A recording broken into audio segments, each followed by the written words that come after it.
Yes, I have talked to him. I word with him. He will come on time at 3:55. Okay. Okay.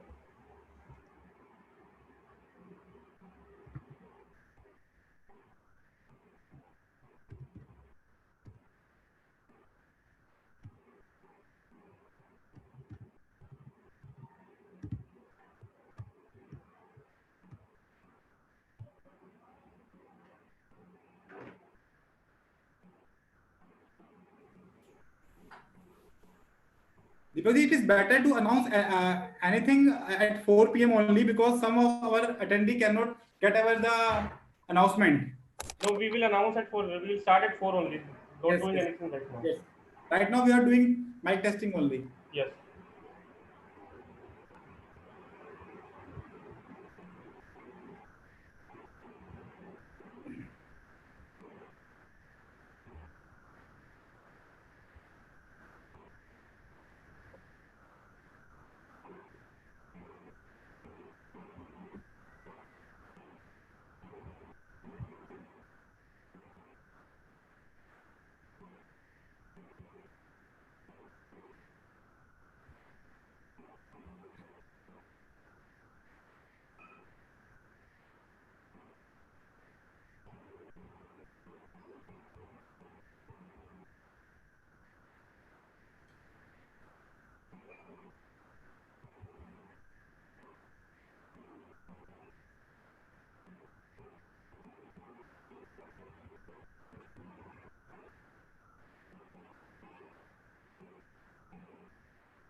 Vinny ji, can you listen us? Yes yes Sangam ji live. कैसे हैं विनीत जी? सब बढ़िया बढ़िया, आप सुना, आप कैसे हैं? दीपक जी नहीं है क्या साथ में? हाँ, दीपक साथ हैं जी, साथ हैं। थोड़ा हेलो अंधेरा दीपक। हो रहा है। विनीत आपके जी पीछे कैसे विनीत हैं? जी, बढ़िया बढ़िया, हाँ आप ठीक लग रहा है। थोड़ा अंधेरा हो रहा है विनीत जी आपके पीछे। तो ज्यादा आप नहीं। थोड़ा फोकस चेंज करेंगे तो ठीक हो जाएगा। अच्छा, देखो कुछ कर सकते हैं। ऐसे ठीक लग रहा है? ऐसे ठीक लग रहा है क्या? आई थिंक बेटर होगा ऐसे। ठीक है, मैं एक सेकंड रुको, मैं चेंज कर लेता हूँ। कोई नहीं।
अभी ठीक लग रहा है क्या? सर बेटर है पहले से। पहले से बेटर है। आप सर एक बार वो टेस्टिंग कर लो, स्क्रीन शेयरिंग वाला। हाँ वो एक बार करवा दो मेरे को बस आप। मैं पीपीटी पे जाता हूँ पहले। आप पीपीटी नॉर्मल पीपीटी ऑन कर लीजिए आप। संगम जी आप शेयरिंग बंद कर दो। ठीक है जी। तो मैं पीपीटी पे आ गया, आप क्या करना है? आप सर नीचे देखो ग्रीन कलर का ऑप्शन आ रहा होगा शेयर पीपीटी का आपके पास। नीचे। इसमें दिख दिख नहीं रहा है इसके अंदर मेरे को। सर एक बार माउस को लेके आओ, नीचे माउस को लेके आओ आप। क्लिक टू हेड नोट्स आ रहा है इसमें। पीपीटी पे ही रहना ना मेरे को? शेयर स्क्रीन आ रहा होगा ग्रीन कलर का बटन। यार स्क्रीन ग्रीन कलर का बटन मेरे को दिख नहीं रहा। ऊपर आ रहा होगा या नीचे आ रहा होगा? दोनों में। अच्छा ये यहाँ पे आ गया, ठीक है। आप स्क्रीन शेयर कर सकते हैं अपनी।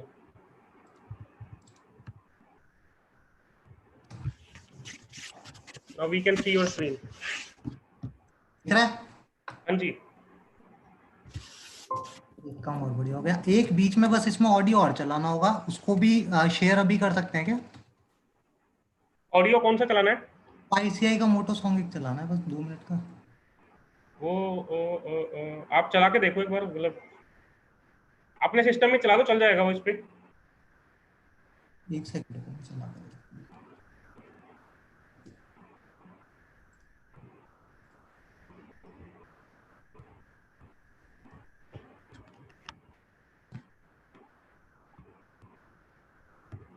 चल रहा है?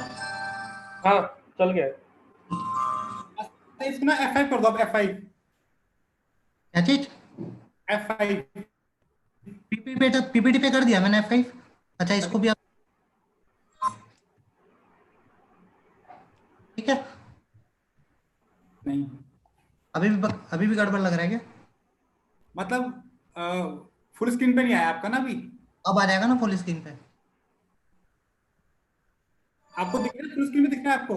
हाँ मेरे यहाँ पे फुल स्क्रीन पे है। फुल स्क्रीन नहीं आ रहा हमारे यहाँ पे। फुल स्क्रीन नहीं है अभी ना, F5 नहीं कहते हैं आपने अभी। मैं पीपीटी को ट्राई करता हूँ, पीपीटी देखिए। स्टार्ट पीपीटी करो, स्टार्ट पीपीटी कीजिए आप एक बार। ये देखिए। हाँ अब आ गया। नहीं वो पीपीटी नहीं थी, वो तो वीडियो थी, वो तो ऑडियो था ना, वो वाला यूट्यूब वाला। अच्छा अच्छा अच्छा, ये नहीं आ रहा होगा, ये देखिए, ये नहीं आ रहा होगा आपके यहाँ पे। अब ठीक आ रहा है बिल्कुल। चलिए चलो, एक काम तो डन हो गया। अब तो ठीक आ रहा है। ऑल सेट, जुड़ गए लोग। अभी आ रहे हैं, just I think 1 minute left. Okay. तो और अपने कितने दिन की है ये, अपने कितने दिन के सेमिनार चल रहे हैं अभी अपने सीरीज में? अभी हमारा अरे 3 मई का कंटिन्यूसली चलेंगे हमारे तो। अच्छा 3 मई तक? कंटिन्यूअस है। 3 मई तक? 3 मई तक तो है ही। कंटिन्यूअस। उसके जैसे जैसे लॉकडाउन एक्सटेंड होगा, हमारे सीरीज भी एक्सटेंड होती चली जाएगी। नहीं नहीं, इसमें अब तो टॉपिक 30 तक का प्लान कर रखा है। हाँ नहीं नहीं बढ़िया है, बस हो रहा है लोगों का, बढ़िया। एक दीपक जी घंटे स्टार्ट करें? हाँ कर सकते हैं, कोई दिक्कत नहीं। दीपक जी, आ जाने दो एक बार लोगों को, 2 मिनट। अच्छा अच्छा। थोड़ा सा एक्सेप्शनल टॉपिक ढूंढ के इसको ना कर सकते हैं, काम अच्छा हो जाएगा ये। अभी और कौन कौन से टॉपिक है आने वाले, फिक्स हो गए क्या सारे? हाँ, चलो तो बढ़िया है। Tomorrow we have webinar on the Vivad se विश्वास स्कीम अच्छा by Mr. CA Manoj Lama from Yamunanagar. And day after tomorrow, we have webinar on stock market at 4 to 5. ये बहुत And day after tomorrow, we have in morning session, we have one webinar on income tax by Mr. CA Kapil Goyal. Income tax में क्या topic है? Deeming fiction in Income Tax Act 1961. अच्छा dimming fiction ही पीछे चल रहा था, GST में चल रहा था डीमिंग फिक्शन, अभी पीछे। इनकम टैक्स का है हमारे यहाँ पे परसों। बढ़िया, क्योंकि टॉपिक एक्सेप्शनल होंगे ना, लोग अपने आप जुड़ जाएंगे साथ में। ये हमारी कोशिश यही रहती है कि अलग से टॉपिक हो, एंड इंडस्ट्री का भी कुछ हम चाहते हैं कि एक्सपोजर मिले लोगों को, तो इंडस्ट्री से भी काफी स्पीकर्स आ रहे हैं। बिल्कुल ठीक है। आप इसमें वो भी करा सकते हैं कोर्स ना, रोल ऑफ सीएफओ और how to become CFO in a company, और उसमें कोई Actually, chartered. we are looking for some good speaker on this topic, but currently we have failed to find a good speaker over this matter because mainly company CFO have some limitation with their companies. Their HR policy are not allowed to come on the public platform to speak. They मैं are ढूंढ only 3 and 4 CFOs. मैं ढूंढ लेता हूँ कि speaker, बल्कि Yes, yes. Kindly help us to get it. एक दो सीए ऐसे हैं जो सीईओ भी हैं कंपनी में, अदर देन सीएफओ सीईओ भी हैं कंपनी में। Okay, okay. लेता हूँ उनसे तो है, लेकिन विनीत जी कई और से बात भी हुई है। एक्चुअली क्या है, इस टाइम कंपनी के हमें क्लोजिंग का काम चल रहा है, और उन लोगों का टाइम बढ़ गया है क्योंकि फोन कॉल्स उनकी काफी बढ़ गई है। हाँ ठीक कह रहे हो, बिल्कुल ठीक। तो बहुत सारे स्पीकर्स तो इसलिए भी नहीं आ रहे हो, कह रहे यार अभी अनवांटेड कॉल्स आ जाती है, कभी भी ऑफिस से, कभी बॉस का आ जाता है, कभी किसी का। तो उस वजह से भी बहुत सारे इंडस्ट्री के स्पीकर नहीं आ पा रहे हैं। एसएस कोठारी में भैया काम करते हैं, उनसे पूछा, वो फोन ही नहीं उठाया दिन में, तो शाम को पता चला कि बहुत बिजी चल रहे हैं। क्यों बिजी हो? कह रहे पहले से ज्यादा काम बढ़ गया है। ज्यादा काम हो गया, seriously. 10-10 11-11 तो घंटे वही कह काम। रहा हूँ ना, पहले से ज्यादा काम बढ़ गया क्योंकि तो क्लोजिंग चल रही है और हर बंदा को फोन करना पड़ता है। Deepak, 95 participants is already joined, so should we start? I think आप कर सकते हैं, काफी लोग आ गए हैं। You can start your deliberation first, Deepak ji. ठीक है, आपके वॉइस ब्रेक हो रही है संगम जी, नेट ठीक है या मेरे यहाँ पे कुछ चैलेंज है? मेरी वॉइस आ रही है ठीक आपको? हाँ, मेरी आपकी आ रही है। मेरी नहीं अटकनी चाहिए, बाकी तो ठीक है। ठीक है, चलो करते हैं स्टार्ट आज का। Hello friends, how are you? I am CA Deepak Gupta. I welcome you all in our today's webinar on the topic of GST compliance in a statutory bank audit. Friends, indeed, GST has a very wide impact in the banking industry, and as a statutory auditor of a bank, we need to take care of all the GST compliances. So today we have CA Vineet Rathi, who is executive member of Ghaziabad branch of CIRC of ICI as well. He's among with us to present his views on the topic and for the benefit of all our CA friends. Friends, before going forward, I would like to tell you that we are getting huge response from your side, and therefore we have increased our webinar participants capacity from 100 to 500. From tomorrow onwards, 500 participants can join our webinar. Earlier, we were getting many queries from the members that they are not able to join our webinar on the Zoom. That's why we have taken this decision to increase this capacity from 100 participants to 500. And I also want to remind you that we are right now live on YouTube as Facebook, and we will share your link of the YouTube and Facebook in the chat box. So if any of your friends are not able to join, they can still join it on the YouTube and Facebook. And as you must be knowing that we are taking all the queries of the YouTube and Facebook here as well. So if you have any queries on the YouTube and Facebook, you can just comment on the YouTube and Facebook. We will ask your queries here, and all your queries will be addressed by the Vineet ji. And also we have created one WhatsApp group as well, and we will share the link of that group as well, so that you will get information about all our webinars, and you will get all updates of our upcoming webinar series. So we'll share link of that as well. And many participants were asking for the background material of the seminar, and we mailed each and every seminar's background material on their email IDs, but still there, because of limitations, some participants were not able to get the mail. Therefore, we have taken the initiative. We have uploaded all the webinar material on our website, studycafe.in. You can download the same from the website. Link of that also I will share in the web, chat box. And I will also share the tomorrow's webinar link as well, which is on the topic of Vivad Se Vishwas. Also request to kindly register in advance. Now I will hand over to Sangam ji to take you further. Thank you, Deepak ji. Friends, good evening to all. Myself, CA Sangam Agrawal, and I welcome you to all in this webinar series. I am very much thankful for all of you to provide your enthusiasm to join our webinar series, because in all webinar series, we are out of our capacity. Today also, right now, we have a 104 participant, and it is just 2 and 3 minutes post starting of a session. So friends, thank you very much for showing your interest in our webinar series. As Deepak ji mentioned, based upon your interest, we have extended our capacity from 100 to 500. Tomorrow onwards, up to 500 people can join us through Zoom, and simultaneously we are live on YouTube and Facebook also. So friends, based upon your support and your wishes, we are doing this webinar series, and wish for all of you to kindly support us in this webinar series and book your slot for tomorrow webinar in advance. Friends, I will also want to intimate you that from day after tomorrow, we will also start another series in morning session. Some of our friends are not able to join us in evening due to their office hectic schedule. So we are also going to start in the morning session. It will start at 11 o'clock. In that, we'll also try to arrange some good faculty from the CA industry and the CA practicing CA also. So friends, kindly join us for that webinars also. Now I would like to thank our speaker today, CA Vineet Rathi ji, to accept our invitation to come on this webinar and share his knowledge on GST. He is a very knowledgeable person in the matter of GST, especially. He is handling GST of many companies. So now I go through his profile. He is very young and dynamic. CA Vineet Rathi is a commerce graduate. He is a law graduate and a fellow member of ICAI. He is also completed DISA. He also completed concurrent audit course and forensic certification course from the ICAI. He is a practicing chartered accountant and a senior partner in Messrs. Vineet Rathi and Associate. He is providing various services to many entities, including individual, partnership and companies, banks, NRIs in the area of GST, income tax, service tax, accountancy, registrar of company, bank audits, internal audits, statutory audit, etc., including registration and various compliance, including filing of returns. His specialization in handling indirect and direct taxation appeals up to. He is a member of managing committee of ICAI Ghaziabad branch for the period 2019 and 2022, and member of the managing committee of ICAI Ghaziabad branch for the period 2016 to 2019 as well.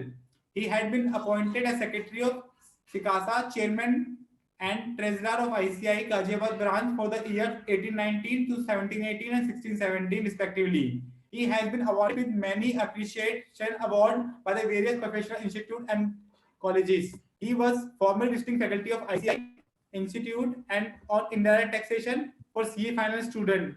He also had been faculty of orientation and general management course conducted by ICAI, including Indian Upadhyay College, ITSM, ABES, CCS University, Manipal State Government, and many other institutes. He is also writing articles in the many websites, including TaxGuru. So, friends, although his profile is so long, I have just read out some of the points of his profile.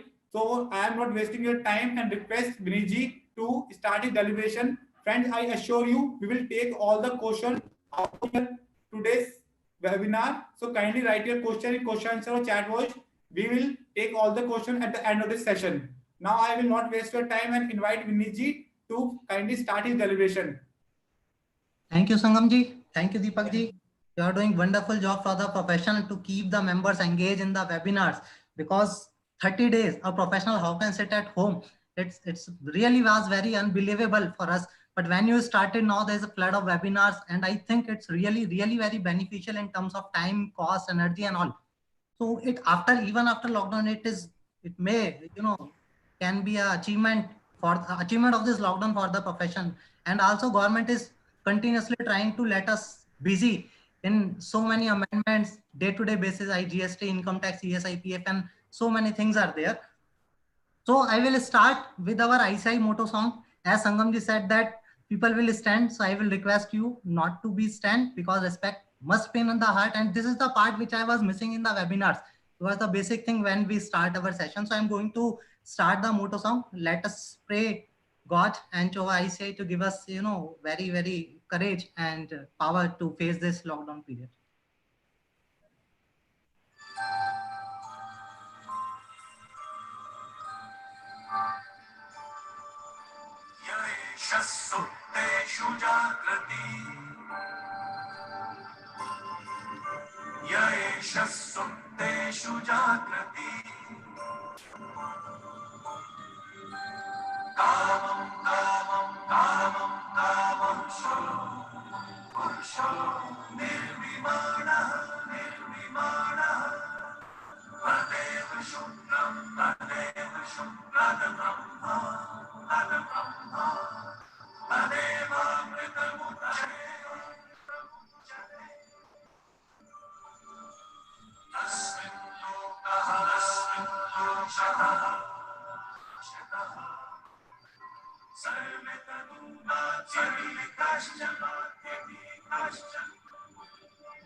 Thank you so much. So now I will start my deliberation on GST compliance in statutory bank branch audit. Generally, bank branch audit is, treated as just to audit the advances. And of course, it's really very important part, because 90% of asset of the bank depends on the good performance of the advances. But there are many areas which gets neglected while conducting the bank branch audit. So Sangam ji and we discussed about this topic, and thankful to him that he has approved this topic, because this topic is really very important as far as compliance is concerned regarding GST to the bank. We see that even a small client faces so many problems in GST compliance. There are so many regulations, so many compliances part. So there are many mistakes even in the small organization. And as far as bank is concerned, bank is really not a small entity. And further, there are so many functions in the bank, so many taxability, so many exemptions to the bank. It's always difficult to compliance the GST compliance on the part of bank. So we are not here to make the compliance, just we have to check whether the bank is complying with the major provisions of the GST Act. Is there anything which is missing by the bank in conducting, in doing the compliances? So I have created the PPT on the same pattern in short, and Sangamji has requested me not to keep it theoretical, but rather it shall be a practical with very important, very good approach. And I always appreciate this thing only because we have to be very practical. We shall be practical. So what is GST compliance with respect to bank audit? As I have already said that GST compliance in any big concern, in any big organization is really very, very important. It's very, very crucial. They are unwantedly or wantedly, there are so many non-compliance on the part of the bank. And what is the general function of the bank? We all know, still we shall let us revise. Bank transaction, the GST is pretty critical and complex because banking operation are based on CBS, and the CBS is already automatically, it's very complex. Many of us may not be aware about the entire CBS process of the bank.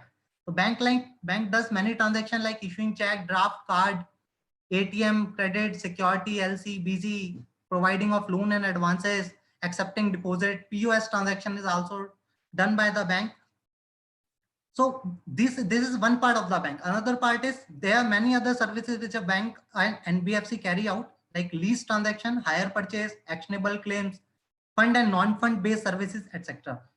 So it is really very important to understand what and there's again many branches of the bank. One is accepting deposited and providing advances. Another may be related to the investment only, because some branches are majorly just to see the investment, where to invest, and so on. Some branches are only services branches. So there are multiple type of branches, but generally we got the normal banking transaction to conduct the audit in the annual statutory bank branch audit. So there are various type of customers, various type of vendors with the bank for various transactions. Banking transaction is already very, very overburdened for many compliances to check the NPA classification, to make the fresh loans. Government also pressure the bank to make the loan arrangements to various MSMEs, farmers and ladies and so on. So bank is already very over, and nowadays what we see that bank manager always complained it's really very practical. When we go to the branch, we see there is lack of staff, because it is known that bank is doing the work on the basis of CBS environment. So staff has been reduced in many banks. So already वो इतना complexity के अंदर फंसे हुए रहते हैं अपने routine के कामों के अंदर ही, और जीएसटी जैसे प्रोसेस को तो वो बिल्कुल मेरे हिसाब से इग्नोर करते हैं. Reason being what they say that the system is CBS based. Whatever transaction is happening, there is automatically processed by the system, and the charges of various services are automatically debited in the account of the bank, and it is automatically collected from the customer. But in reality, at the same thing they say is in case of advance also कि यार ये कोई account NP नहीं है क्योंकि system से सारा process है एंड ऑल. तो सिस्टम अगर सारी चीज करता तो शायद ऑडिट की जरूरत नहीं पड़ती. तो GST on the part of management शायद एक ब्रांच मैनेजर को पता भी नहीं होता है कि जीएसटी की कंप्लायंसेस करने क्या क्या है. जब आप बैंक के अंदर जाते हैं, एडवांसेस को स्टार्ट करते हैं, ऑडिट आपका तब स्टार्ट होता है. But as far as GST compliance is concern, आपको अंदर जाना ही नहीं है बैंक के. आपका जीएसटी का कंप्लायंस बैंक के अंदर एंटर करने से पहले ही स्टार्ट हो जाता है.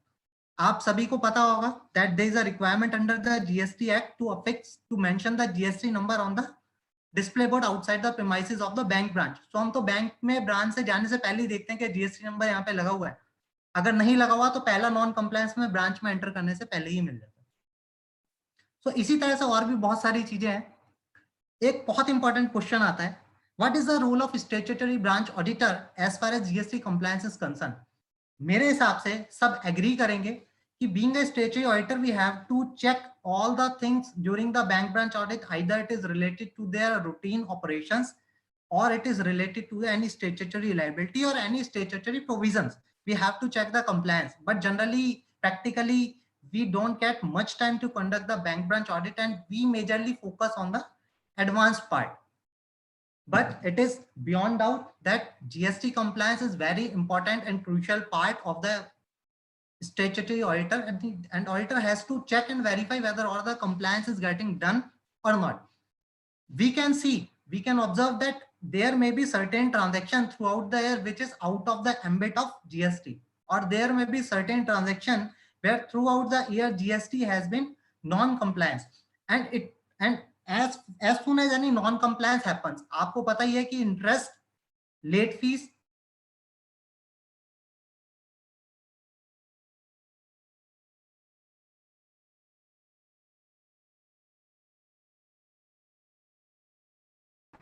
सारी की सारी चीजें मैंडेटरी होती हैं, इंटरेस्ट मैंडेटरी है, लेट फीस मैंडेटरी है। जैसे ही आप इसको कर देंगे, इसको जैसे ही आपको भी नॉन कंप्लायंस दिखेंगे तो आपको पता चलेगा कि विनीत जी आप मुझे स्क्रीन शेयर करके ना हट गई है बेसिकली, आप दोबारा स्क्रीन शेयर कर दीजिए। एक सेकंड, सॉरी फॉर इंटरप्शन, कैसे देखता हूँ, एक सेकंड दोबारा सेम प्रोसीजर है, पीपीटी खोल के मैं एक सेकंड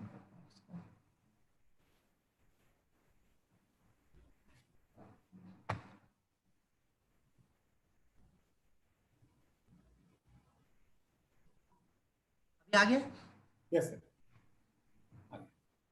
तो हमें कोई भी non compliance, wherever we observe any non compliance, तो हम उसका रिलेवेंट प्रोविजन चेक करेंगे कि उसमें क्या इंटरेस्ट है, क्या लेट फीस है, क्या पेनल्टी है। एंड वंडरिंग, हमें कई बार it may be possible that while checking advances we do not find any major observation, so there will be nil MOC, but it is very important to give MOC in any bank branch audit, because generally branch official says to the RBI that our branch is very clean, auditor has audited it and there is no MOC on the part of us or on the part of auditor. Auditor has given a clean report. तो GST compliance अगर आप check करने जाएंगे, I am very much sure 110% आपको कोई ना कोई mistake मिलेगा, कोई ना कोई मटेरियल अमाउंट आपको मिलेगा, और उसके थ्रू आप एमओसी इशू कर सकते हैं। तो एटलीस्ट एक एमओसी का पार्ट अगर आपको नहीं मिला एडवांसेस में तो यहाँ पे कवर हो जाता है। तो इसके पॉइंट ऑफ व्यू से भी कितना इंपॉर्टेंट है हमने देखा ये जीएसटी का कंप्लायंस। कंप्लायंस हमें जनरली जो चेक करना होता है वो इन सब एरियाज में करना होता है। हमें बहुत ज्यादा टाइम नहीं मिलता, हमें बहुत ज्यादा टाइम लगाना भी नहीं है। अगर हम एडवांस के अंदर, जैसे अभी हम लॉकडाउन पीरियड में हैं, we can plan what area we have to audit and out of in our team who will do a particular audit, कौन सा पर्सन क्या कंप्लायंस करेगा। तो और ये जीएसटी हमारे ऑफिस में रेगुलर चल भी रहा है। आर्टिकल्स जो है हमारे वो भी इससे अच्छे से पता है उनको भी क्या क्या कंप्लायंस करना होता है। तो आप अगर एक चेकलिस्ट बना के अपने आर्टिकल को भी दे देंगे तो शायद वो भी उसको चेक कर लेगा थोड़ा सा, अगर हम उसको समझा देंगे तो whatever the compliances generally are these are the major area where a compliances has to do. First is GST registration. Of course there will be of course the bank shall be registered because the threshold limit is very less for the bank. Supplies, again it's very important, very crucial to understand, because there are so many operations, so many transactions carried on by the bank, out of which some are taxable, many are exempted, some are taxable, many are exempted. So we have to keep in mind. Reverse charge provision, generally हमें non compliance reverse charge provision के part पर मिलता ही है, तो उसको भी अच्छे से चेक करने की जरूरत है। प्लेस ऑफ सप्लाई, क्या बैंक ने अच्छे से सीजीएसटी, एसजीएसटी, आईजीएसटी जो भी चार्ज करना चाहिए था क्या वो किया है। Time of supply, issue of tax invoice, receipt voucher, payment voucher, refund voucher और any other document on the part of the bank, this will be the major thrust. हमें यहाँ पे कोई कंप्लायंस जनरली देखने को मिलता ही नहीं है। फिर हम आते हैं वैल्यूएशन के पार्ट पर। वैल्यूएशन चेक करना है क्या वैल्यूएशन जो सप्लाई करी है उस पर ठीक से लगाया हुआ है, वैल्यू करी हुई है service. Then GST collection, whether the bank is collecting GST properly from the customers. Input tax credit, very important part of the bank audit, क्या बैंक इनपुट टैक्स क्रेडिट अच्छे से अवेल कर रहा है। नुकसान भी कर हो सकता है कई बार बैंक का, कई बार मैनेजर को लगता है कि नहीं इस पार्ट पे, इस अमाउंट पे या इस पर्टिकुलर ट्रांजेक्शन पे हमें आईटीसी नहीं मिल सकता, और जबकि आप चेक करेंगे तो पता चलेगा यहाँ पे इस तरह की कोई इनएलिजिबिलिटी नहीं है आईटीसी के अंदर, तो आप सजेस्ट कर सकते हैं उसको, क्योंकि बैंक फाइनेंशियल ईयर एंड होने के 6 महीने बाद तक भी बैंक उस आईटीसी ले सकता है। तो what we can do value addition to the bank also, अगर हमने यहाँ पे आईटीसी को सेव कर लिया उसका तो। और इसी तरह से क्या आईटीसी रिवर्स किया है बैंक ने, क्योंकि टैक्सेबल ट्रांजैक्शन भी एग्जेम्प्टेड भी है, so this is the very important area to be checked. Then GST payment return filing, manager का एक ही जवाब आपको मिलेगा कि सर ये सारा का सारा काम जेडओ या एचओ लेवल से हो रहा है, हम इसको कुछ भी इन्वॉल्व नहीं कर सकते, लेकिन हमारी लायबिलिटी उनकी ये कहने से शायद कम नहीं हो जाएगी। We will be equally responsible to check whether the bank is collecting GST and filing the return on time and properly. And last and very very important thing, क्योंकि शायद कई लोगों को इसके बारे में पता भी नहीं है, GST TDS section 51 is there of the CGST Act where GST TDS compliance need to be done. और बैंक डिस्कस करेंगे जब हम आगे फर्दर जाएंगे, तो GST TDS पे एक बहुत इंपॉर्टेंट कंप्लायंस पार्ट है. किसको करना है, कितने पे अमाउंट पे करना, वो हम डिस्कस करेंगे थोड़ी देर में. Now GST registration, as we know that bank is an organization where threshold limit is nothing for a bank. So bank is turnover is having more than threshold limit, bank of course will have to be registered. कई बार problem आती है यहाँ पे भी. एक concurrent audit की branch थी मेरे पास गुड़गांव के अंदर, and the zone was Delhi NCR, and what the bank was doing, and I was very surprised to see, दो registration number थे, since they were being in Delhi NCR, the branch was situated in Gurgaon state, Gurgaon jurisdiction, Gurgaon district, Haryana state. So what they were doing, when someone is coming to them, they were providing the GST number of Haryana state to that person, and when some person is coming from Delhi, they were providing the number of Delhi state to the bank. This was so big mistake.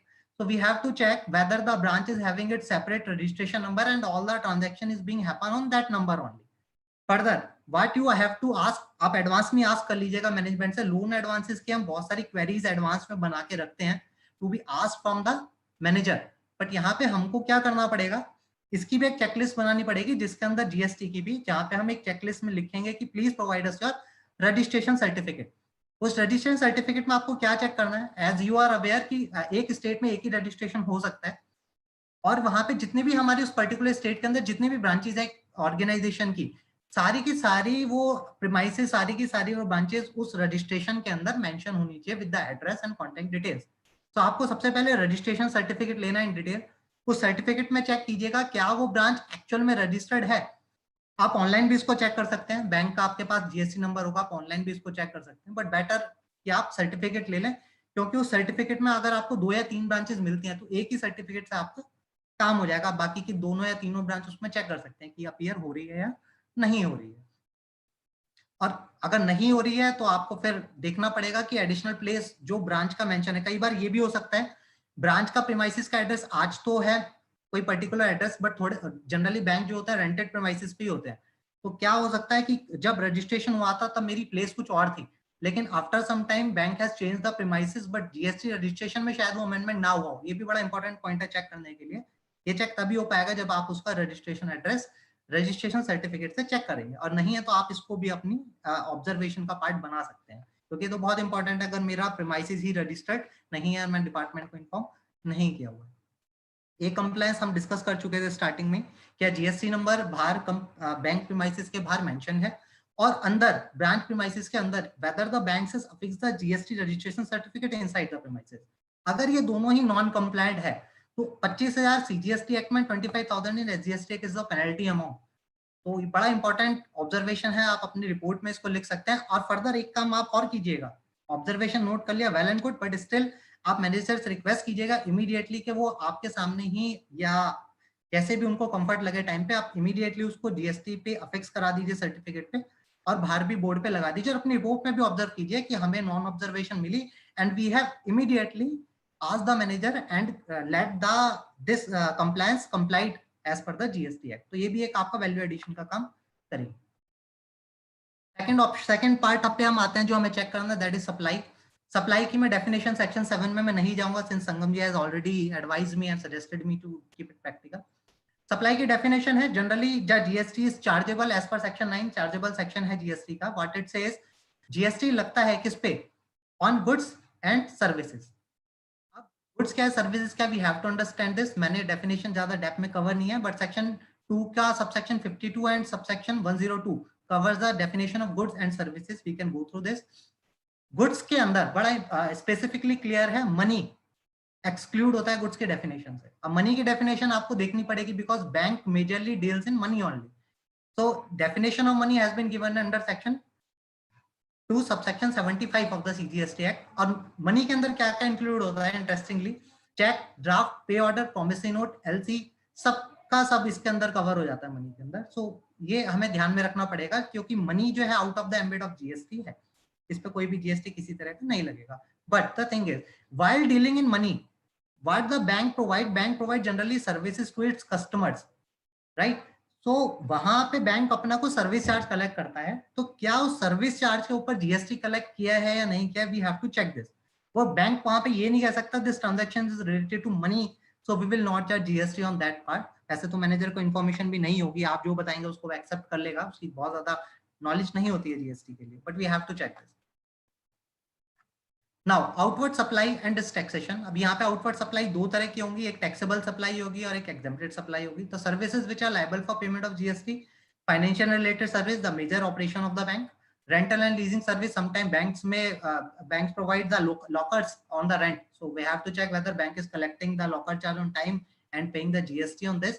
And services provided by banks to RBI, many services are being provided by banks to the RBI. And here is the illustrative list. This is not exhaustive, this is only illustrative. There may be another transactions also besides this on which tax is levied. Processing fees, generally whenever bank give any loan, then it charge processing charges from the customer. Documentation charges, it is again on at the time of sanctioning the loan. Ledger folio charges, annually or half yearly, quarterly, depends on the bank policy. DD charges, issuance of bank statement charges.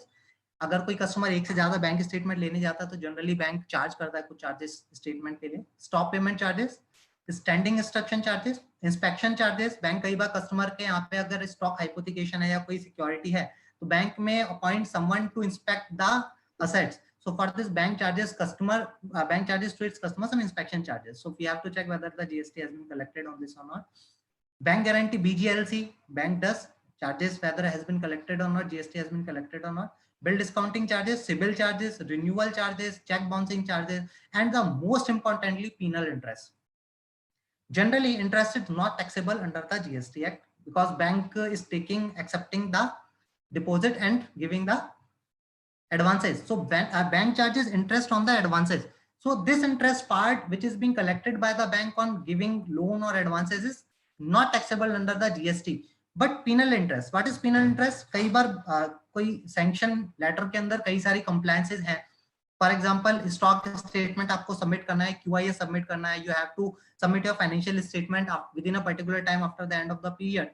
So we अगर वो timely compliance नहीं होता है तो bank penal interest charge करता है। कई बार ये ऑटोमेटिकली होता है, कई बार मैनुअल होता है, और बैंक वाले कई जगह हम देखेंगे कि पिनल इंटरेस्ट चार्ज नहीं करते हैं।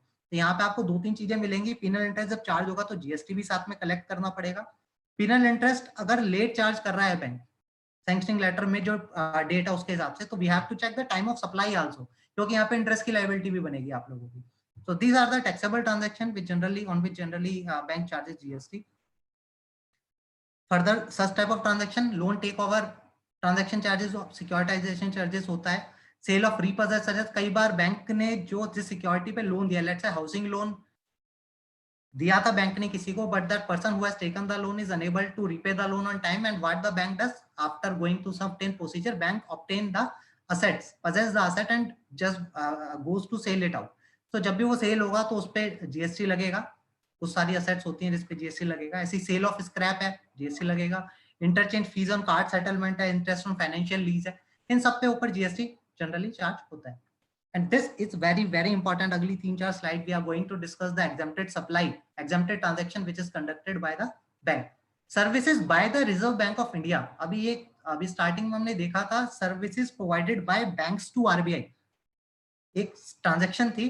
और यहाँ पे एग्जेम्पशन किसको है? The services which is being provided by RBI to the banks, not by bank to the RBI. So we have to make ensure जो भी बैंक सर्विस प्रोवाइड कर रहा है आरबीआई को, कोई भी आरबीआई से उसको चार्जेस मिल रहा है, कोई भी ग्रांट अगर मिल रही है, so we have to check whether the GST has been collected and has been charged to the RBI on that transaction.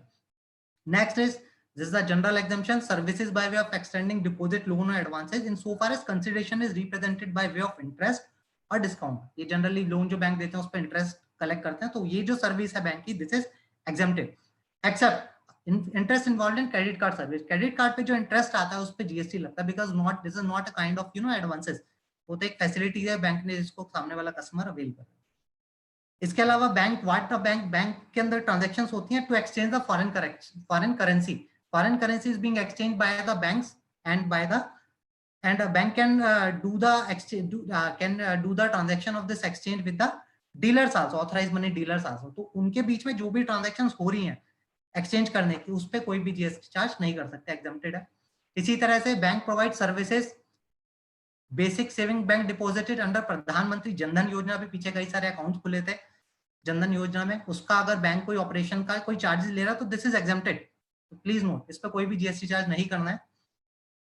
Services by an acquiring bank, आप credit card settlement up to 2000 rupees, आपने देखा होगा कोई भी debit card, credit card या कोई भी किसी तरह के अदर कार्ड से कोई भी ट्रांजेक्शन हो रही है और पूरे महीने के अंदर जो चार्जेस जो बिल बनाया that is up to 2000 rupees, तो गवर्नमेंट ने पीछे डिजिटल ट्रांजेक्शंस को प्रमोट करने के लिए यहाँ पे 2000 रुपीज का लिमिट रखा है। इस लिमिट तक if bank charges anything then this will be exempted from the GST. तो 2000 से ऊपर का कोई ट्रांजेक्शन है that will be covered under the ambit of GST and GST will be charged. So we have to keep this thing in our mind while doing the audit, whether the monthly charges of that credit card, debit card is up to 2000 or beyond 2000.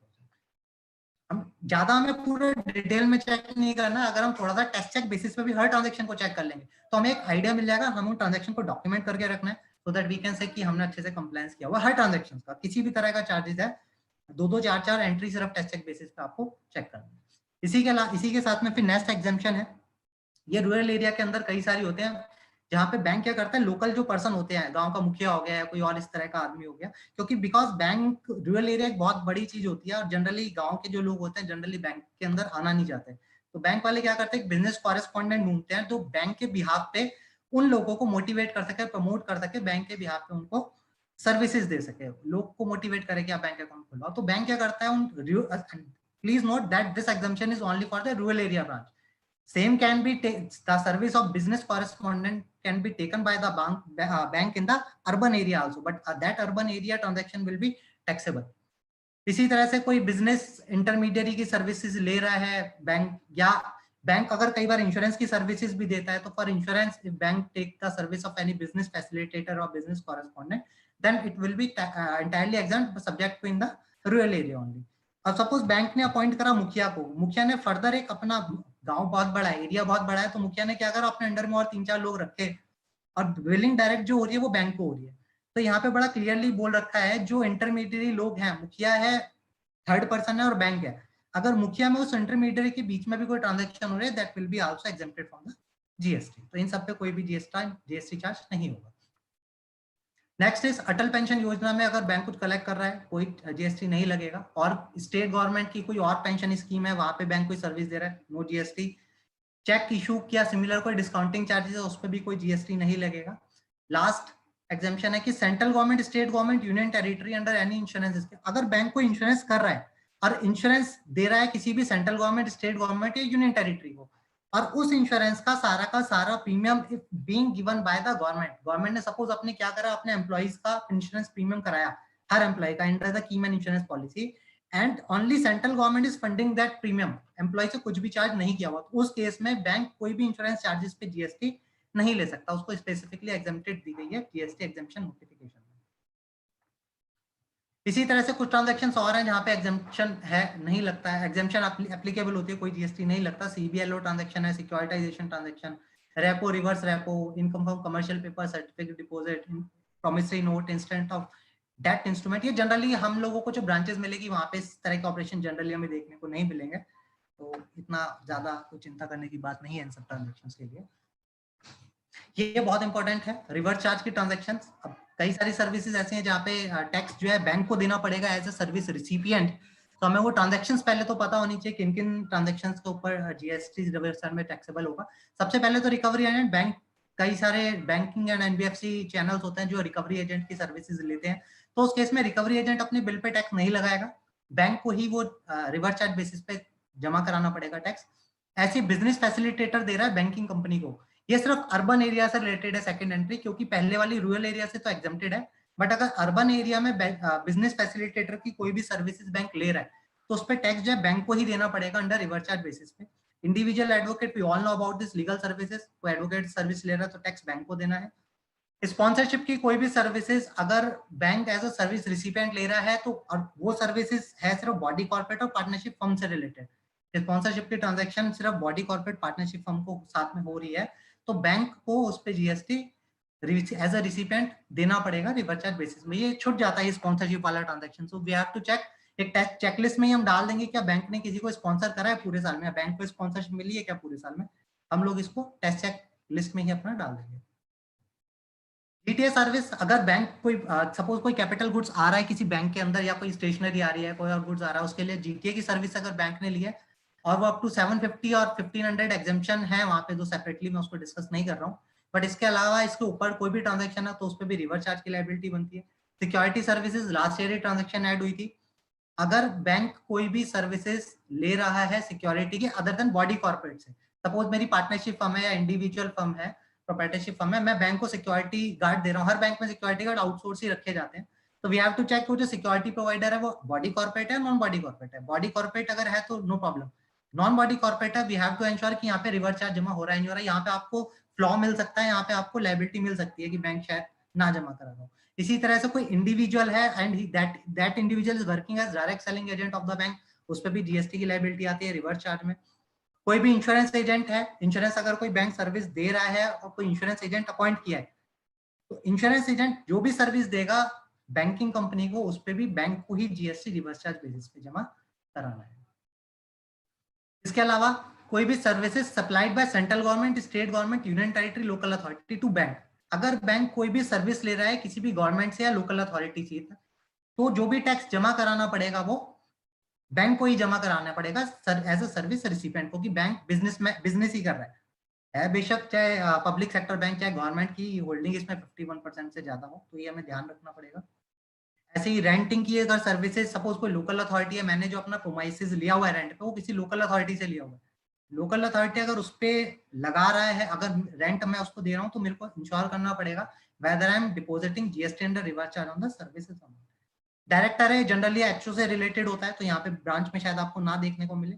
Import of goods और services, ये भी generally deal शायद branches के अंदर ना हो, तो मैं इसको स्किप कर रहा हूँ।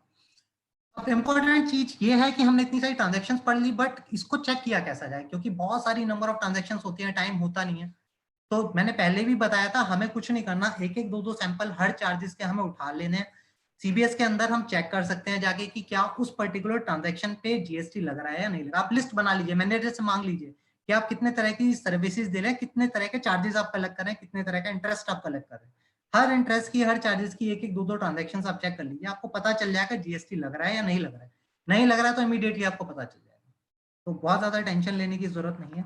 और अगर आपको दिखे कि कोई भी नॉन कंप्लायंस फॉर लेट से पिनल इंटरेस्ट के ऊपर बैंक ने पूरे साल में कोई भी जीएसटी कलेक्ट नहीं किया है, तो पिनल इंटरेस्ट का अमाउंट बहुत अच्छा खासा होता है, रेवेन्यू लीकेज बहुत अच्छी खासी होती है, तो उस पे लायबिलिटी बैंक की आएगी। अगर बैंक ने कलेक्ट नहीं किया टैक्स, तो बैंक इज लायबल टू पे the tax on reverse charge basis. वो जो अमाउंट है, लेट से 100 रुपए कलेक्ट किया है, तो 100 रुपए का बैक कैलकुलेशन सबको पता है, आप लोगों को करना पड़ेगा, हम लोगों को, और उस पे बैंक को बल्कि ऑडिटर यहाँ पे एमओसी भी देगा, बिकॉज वो बैलेंस शीट को और पी&एल को दोनों को हिट करेगी वो transaction. So auditor is free to give MOC here if the amount is material, तो यहाँ पे एमओसी का एक पॉइंट मिल जाएगा आपको। प्लेस ऑफ सप्लाई में बहुत ज्यादा डेप्थ में नहीं जाऊंगा। लोकेशन ऑफ सर्विस, बस हमें चेक करना है कि क्या बैंक सर्विस टैक्स अच्छे से चार्ज कर रहा है नहीं कर रहा। जनरली बैंक जिस स्टेट में है, जनरली 99% जो कस्टमर है बैंक का लोकल ही होगा, तो जनरली सीजीएसटी और एसजीएसटी ही अप्लाई हो रहा होगा। लेकिन कई बार क्या होता है, बैंक अकाउंट ऐसे पर्सन के हैं जो जिसका इंडिया के अंदर नहीं है, सपोज बाहर है, एड्रेस वैसे तो यहीं का है, बट अभी वो out of India NRE account खोल रखा है, तो उसके लिए प्लेस ऑफ सप्लाई क्या रहेगा, लोकेशन ऑफ सर्विस प्रोवाइडर। तो उस केस में बैंक को सीजीएसटी एसजीएसटी ही चार्ज करना है। बट स्टिल कोई ट्रांजैक्शन हो सकती है जो आउट ऑफ स्टेट बैंक ने दी हुई है, तो we have to check it, but 99% आपको सीजीएसटी एसजीएसटी ही मिलेगा। Same in case of insurance services, अगर रजिस्टर्ड पर्सन को मैं दे रहा हूँ, तो जो लोकेशन ऑफ रिसिपिएंट है वो भी जनरली लोकली होगी। अनरजिस्टर्ड है तो सप्लायर के रिकॉर्ड में, यानी बैंक के रिकॉर्ड में जो एड्रेस है उस अनरजिस्टर्ड पर्सन का, वो वाली लोकेशन मेरी प्लेस ऑफ सप्लाई हो जाएगी, and accordingly we can determine whether CGST SGST IGST charge. ये भी आपको ज्यादा डेप्थ में जाने की जरूरत नहीं है, सैंपल बेसिस पे आप चेक कर लीजिए, जनरली ठीक मिलेंगे आपको। टाइम ऑफ सप्लाई क्या होता है? टाइम ऑफ सप्लाई जनरली तो 30 डेज होता है। जैसी कोई सर्विस या मैं कोई गुड्स बेच रहा हूँ, गुड्स के लिए तो खैर at the time of supply, at the time of before the supply करता है, but generally bank is dealing in the service transaction. Service transaction के केस में after the completion of service within 30 days I have to issue the invoice, but in case of banking and NBFC the time limit of 30 days has been extended by 15 days and the time limit is 45 days. तो कोई भी transaction अगर आज हो रही है तो bank को जनरली 45 डेज में इशू करना इनवॉइस को, या जैसे ही पेमेंट मिल गई बैंक को तो which ever is earlier bank को इनवॉइस इशू कर देना चाहिए। अगर इनवॉइस इशू नहीं होता विद इन टाइम तो क्या टाइम सप्लाई होगा, ये हमें बहुत मिलेगा देखने को कि कई जगह इनवॉइस नहीं इशू होता है। तो प्रोविजन ऑफ सर्विस, जिस डेट पे प्रोविजन मैंने करा सर्विस का या जिस डेट पे receipt of payment, which ever is earlier, जो भी होगा तो वही मेरा टाइम ऑफ सप्लाई होगा। अगर इनवॉइस इशू ही नहीं हो रहा तो जिस डेट में रिसीट आ गई है बैंक के पास वो वाली डेट मेरी टाइम ऑफ सप्लाई। यहाँ पे भी आपको ज्यादा कंसर्न नहीं रहना है, क्योंकि जनरली बैंक जैसे ही चार्ज कलेक्ट करता है, जैसे ही डेबिट करता है तो ऑटोमेटिकली जीएसटी पे उस पर चार्ज हो जाता है। सेम इस केस, सेम रिवर चार्ज का केस है। रिवर चार्ज के केस में शायद गलती मिल जाए, ध्यान से चेक करना पड़ेगा। अगर सपोज बैंक के पास कोई इनवॉइस आया, लेट्स से किसी एडवोकेट से इनवॉइस आया, तो we have to check whether the bank is payment to that advocate within 60 days और नॉट। अगर विद इन 60 डेज है बहुत बढ़िया। तो इसमें भी दो चीजें आपको देखनी है, जिस डेट पे पेमेंट हो रही है, जिस डेट पे डेबिट कर लिया बैंक, तो दोनों में से जो भी डेट अर्लियर होगा वो वाली डेट मेरी टाइम ऑफ सप्लाई होगी। तो वी हैव टू चेक क्या बैंक ने जीएसटी अकॉर्डिंगली बुक कर लिया बुक्स के अंदर उसी महीने में और पेमेंट कर दिया टाइमली। पेमेंट अगर 60 डेज नहीं होती है तो 61st day will be by time of supply, उस डेट पे बैंक को इनवॉइस करना पड़ेगा। एसोसिएटेड कॉस्ट एंट्री मैं छोड़ रहा हूँ क्योंकि जनरली बैंक के केस में अप्लाई नहीं होगा, एचओ के केस में शायद अप्लाई हो, आई एम स्किपिंग दैट। ये बहुत इंपॉर्टेंट है क्योंकि जनरली आपको, आप अगर मांगोगे ना, बल्कि हम लोग भी बैंकों के अंदर अकाउंट है, पब्लिक सेक्टर बैंक में जितने भी हम लोगों के पास अकाउंट है, वी विल ऑब्जर्व कि हमें बैंक से किसी तरह का इनवॉइस मिलता ही नहीं है। अब वो इनवॉइस नहीं मिलता तो हम लोग क्या करते हैं, जीएसटी का आईटीसी भी नहीं ले सकते। तो लॉ के अंदर प्रोविजन है, रूल्स के अंदर, कि जो भी मैं इनवॉइस इशू कर रहा हूँ आइदर इन डिजिटल फॉर्म और इन हार्ड कॉपी, वो उसका एक एक कॉपी, डुप्लीकेट कॉपी मेरे पास, मेरे रिकॉर्ड में, फाइल में जरूर होना चाहिए। This will be the major area of non compliance. आंख बंद करके 99% केसेस में आपको नॉन कंप्लायंस मिलेगा, जिसको आप अपनी ऑब्जर्वेशन रिपोर्ट में डाल सकते हैं। रिसीट वाउचर, अगर सपोज बैंक को कोई एडवांस पेमेंट मिल गया, रिसीट वाउचर इशू करना होता है, बिल्कुल नहीं हो रहा। ऐसे ही हमने रिवर्स चार्ज की सर्विसेज डिस्कस करी है, वहां पे जब भी पेमेंट करूंगा मेरे को पेमेंट वाउचर इशू करना है, वो भी नहीं हो रखा होगा जनरली। तो ये कुछ चीजें ऐसी हैं जो आपको इमीडिएटली आपको नॉन कंप्लायंस यहाँ पे मिल जाएगी। और उसके लिए अलग से पेनल्टी के भी प्रोविजन है, तो पेनल्टी के प्रोविजन आप चेक कर लीजिएगा, उसको आप एमओसी में भी डाल सकते हैं, अदर ऑब्जर्वेशन में भी डाल सकते हैं कि भाई बैंक ने ट्रांजेक्शन नहीं इसको कंप्लायंस फॉलो किया है, so there is this penalty in the as per the law which is leviable. और आप इसको एज अ कंटीजेंट लायबिलिटी भी रिपोर्ट करवा सकते हैं बैंक के अंदर। इशू ऑफ टैक्स इनवॉइस, जब टैक्स इनवॉइस होता है तो उसमें 16 पर्टिकुलर्स हैं जो होने चाहिए। बैंक को कुछ ऑप्शनल दिए हैं, जैसे सीरियल नंबर इनवॉइस या रिसिपिएंट का address, this is optional for bank to be mentioned on the tax invoice और नॉट। इसके अलावा 14 पर्टिकुलर जो भी बैंक इनवॉइस इशू कर रहा है उस पर होना चाहिए। हमने तो डिस्कस किया इनवॉइस इशू ही नहीं होता, तो ये पर्टिकुलर्स तो बात की बात है, लेकिन सपोज किसी जैसे प्राइवेट बैंक है वहां पे इशू होते हैं इनवॉइसेस, तो वी हैव टू चेक क्या वो सारे के सारे पर्टिकुलर्स मेंशन है उस इनवॉइस पे या नहीं। तो एक चेकलिस्ट पे 2-4 इनवॉइसेस चेक कर लेंगे तो आपको पता चल जाएगा। इसके अलावा बैंक के पास एक ऑप्शन और है कंसोलिडेटेड टैक्स इनवॉइस इशू करने का। कई सारी छोटी छोटी ट्रांजेक्शन्स होती हैं बैंक की, 100 रुपए, 200 रुपए, 5 रुपए, 10 रुपए। This is not necessary for the bank to make invoice for each and every transaction. Bank क्या करता है, डे एंड में उसको एक कंसोलिडेट, पूरे दिन की ट्रांजेक्शन जो 200 रुपए तक है उसको कंसोलिडेट भी उसका इनवॉइस बना सकता है, सब्जेक्ट टू कि सामने वाले को उस इनवॉइस की जरूरत ना हो। सामने वाला पर्सन जो है जिसको सप्लाई दे रहे हैं अनरजिस्टर्ड होना चाहिए और उसको टैक्स इनवॉइस की जरूरत नहीं होनी चाहिए, तो बैंक कंसोलिडेट इनवॉइस भी बना सकता है, बट ये बनता कहीं भी नहीं है प्रैक्टिकली। बैंक अगर कोई एक्सपोर्ट करा है, बट जनरली ये तो होगी नहीं, बट स्टिल अगर है तो आप चेक कर लीजिएगा कि इनवॉइस एलयूटी फाइल है या नहीं है। पहली चीज, एलयूटी अगर फाइल है तो बैंक ट्रांजैक्शन कैसे करा है, with payment of GST, without payment of GST, दोनों ही ट्रांजैक्शन में कुछ वर्डिंग्स है जो इनवॉइस पे मेंशन होनी चाहिए, आप चेक कर लीजिएगा वो है या नहीं है। 200 रुपए वाला हम डिस्कस कर चुके हैं, स्किप कर रहा हूं। Valuation, again this is important part. Generally इतना कंप्लायंस मतलब कॉम्प्लिकेशंस होती नहीं है, क्योंकि जनरली बैंक है और जो सामने वाली पार्टीज है that are not relative party के अंदर तो हमें थोड़ी सी दिक्कत आती है। तो जनरली वैल्यूएशन जो होगा वो ट्रांजैक्शन प्राइस होगा। ट्रांजैक्शन प्राइस क्या है, एक्चुअल अमाउंट पेड और payable subject to 2 condition, the supplier recipient are not related, price is the sole consideration. ये पॉसिबल है कि मैं किसी कस्टमर से एक पर्टिकुलर बैंक ट्रांजैक्शन के लिए 100 रुपए ले रहा हूँ और किसी को वही ट्रांजैक्शन में 50 रुपए में कर रहा हूँ। Government can not ask me, department can not ask me कि मैं डेविएशन क्यों कर रहा हूँ, सब्जेक्ट टू ये 2 कंडीशन मेरी सेटिस्फाई होनी चाहिए। तो जनरली ये होती है बैंक के अंदर, ज्यादा हमें प्रॉब्लमेटिक देखने की जरूरत नहीं है। रिलेटेड पर्सन में बाकी तो कोई ऐसी दिक्कत नहीं है, बट ये एक एम्प्लॉयर एम्प्लॉय रिलेशनशिप जरूर है, बाकी तो एचओ से रिलेटेड होगा, यहाँ पे नहीं आएगा। तो अगर कोई एम्प्लॉय एम्प्लॉय रिलेशनशिप है तो रिलेटेड पार्टी है। और अगर कोई रिलेटेड पार्टी हो जाता है और उसके बीच में अगर कोई ट्रांजेक्शन हो रही है, लेट्स से कि बैंक ने कोई फर्नीचर है किसी अपने एम्प्लॉय को बेच दिया, या इसी तरह की कोई ट्रांजेक्शन है जो एम्प्लॉय के साथ में कर रहा है, तो उस केस में क्या होगा, वैल्यूएशन कैसे होगा, अभी डिस्कस कर लेते हैं। वैल्यू ऑफ सप्लाई में इंक्लूजन है एक्सक्लूजन है, सारी की सारी चीजें इंक्लूड रहेंगी, कोई भी टैक्स, ये मैं ज्यादा थ्योरेटिकल पार्ट है, मैं ज्यादा कवर नहीं कर रहा हूं, बट इसमें पिनल इंटरेस्ट जरूर है। कई लोगों का ये डिस्प्यूट था, कोई आर्ग्यू था कि पिनल इंटरेस्ट तो in the nature of interest only and why GST shall be charged on this. तो आप देखेंगे subsection 2 of section 15 clause D, उसके अंदर ये जो इंटरेस्ट है, लेट फीस है, किसी भी नाम से किसी भी तरह की, वो कवर होता है, वो मेरी वैल्यूएशन के अंदर सेक्शन 15 के अंदर इंक्लूड होना चाहिए। इसी वजह से पिनल इंटरेस्ट पे जीएसटी चार्ज होता है। तो आप देख लीजिएगा clause D of subsection 2 of section 15।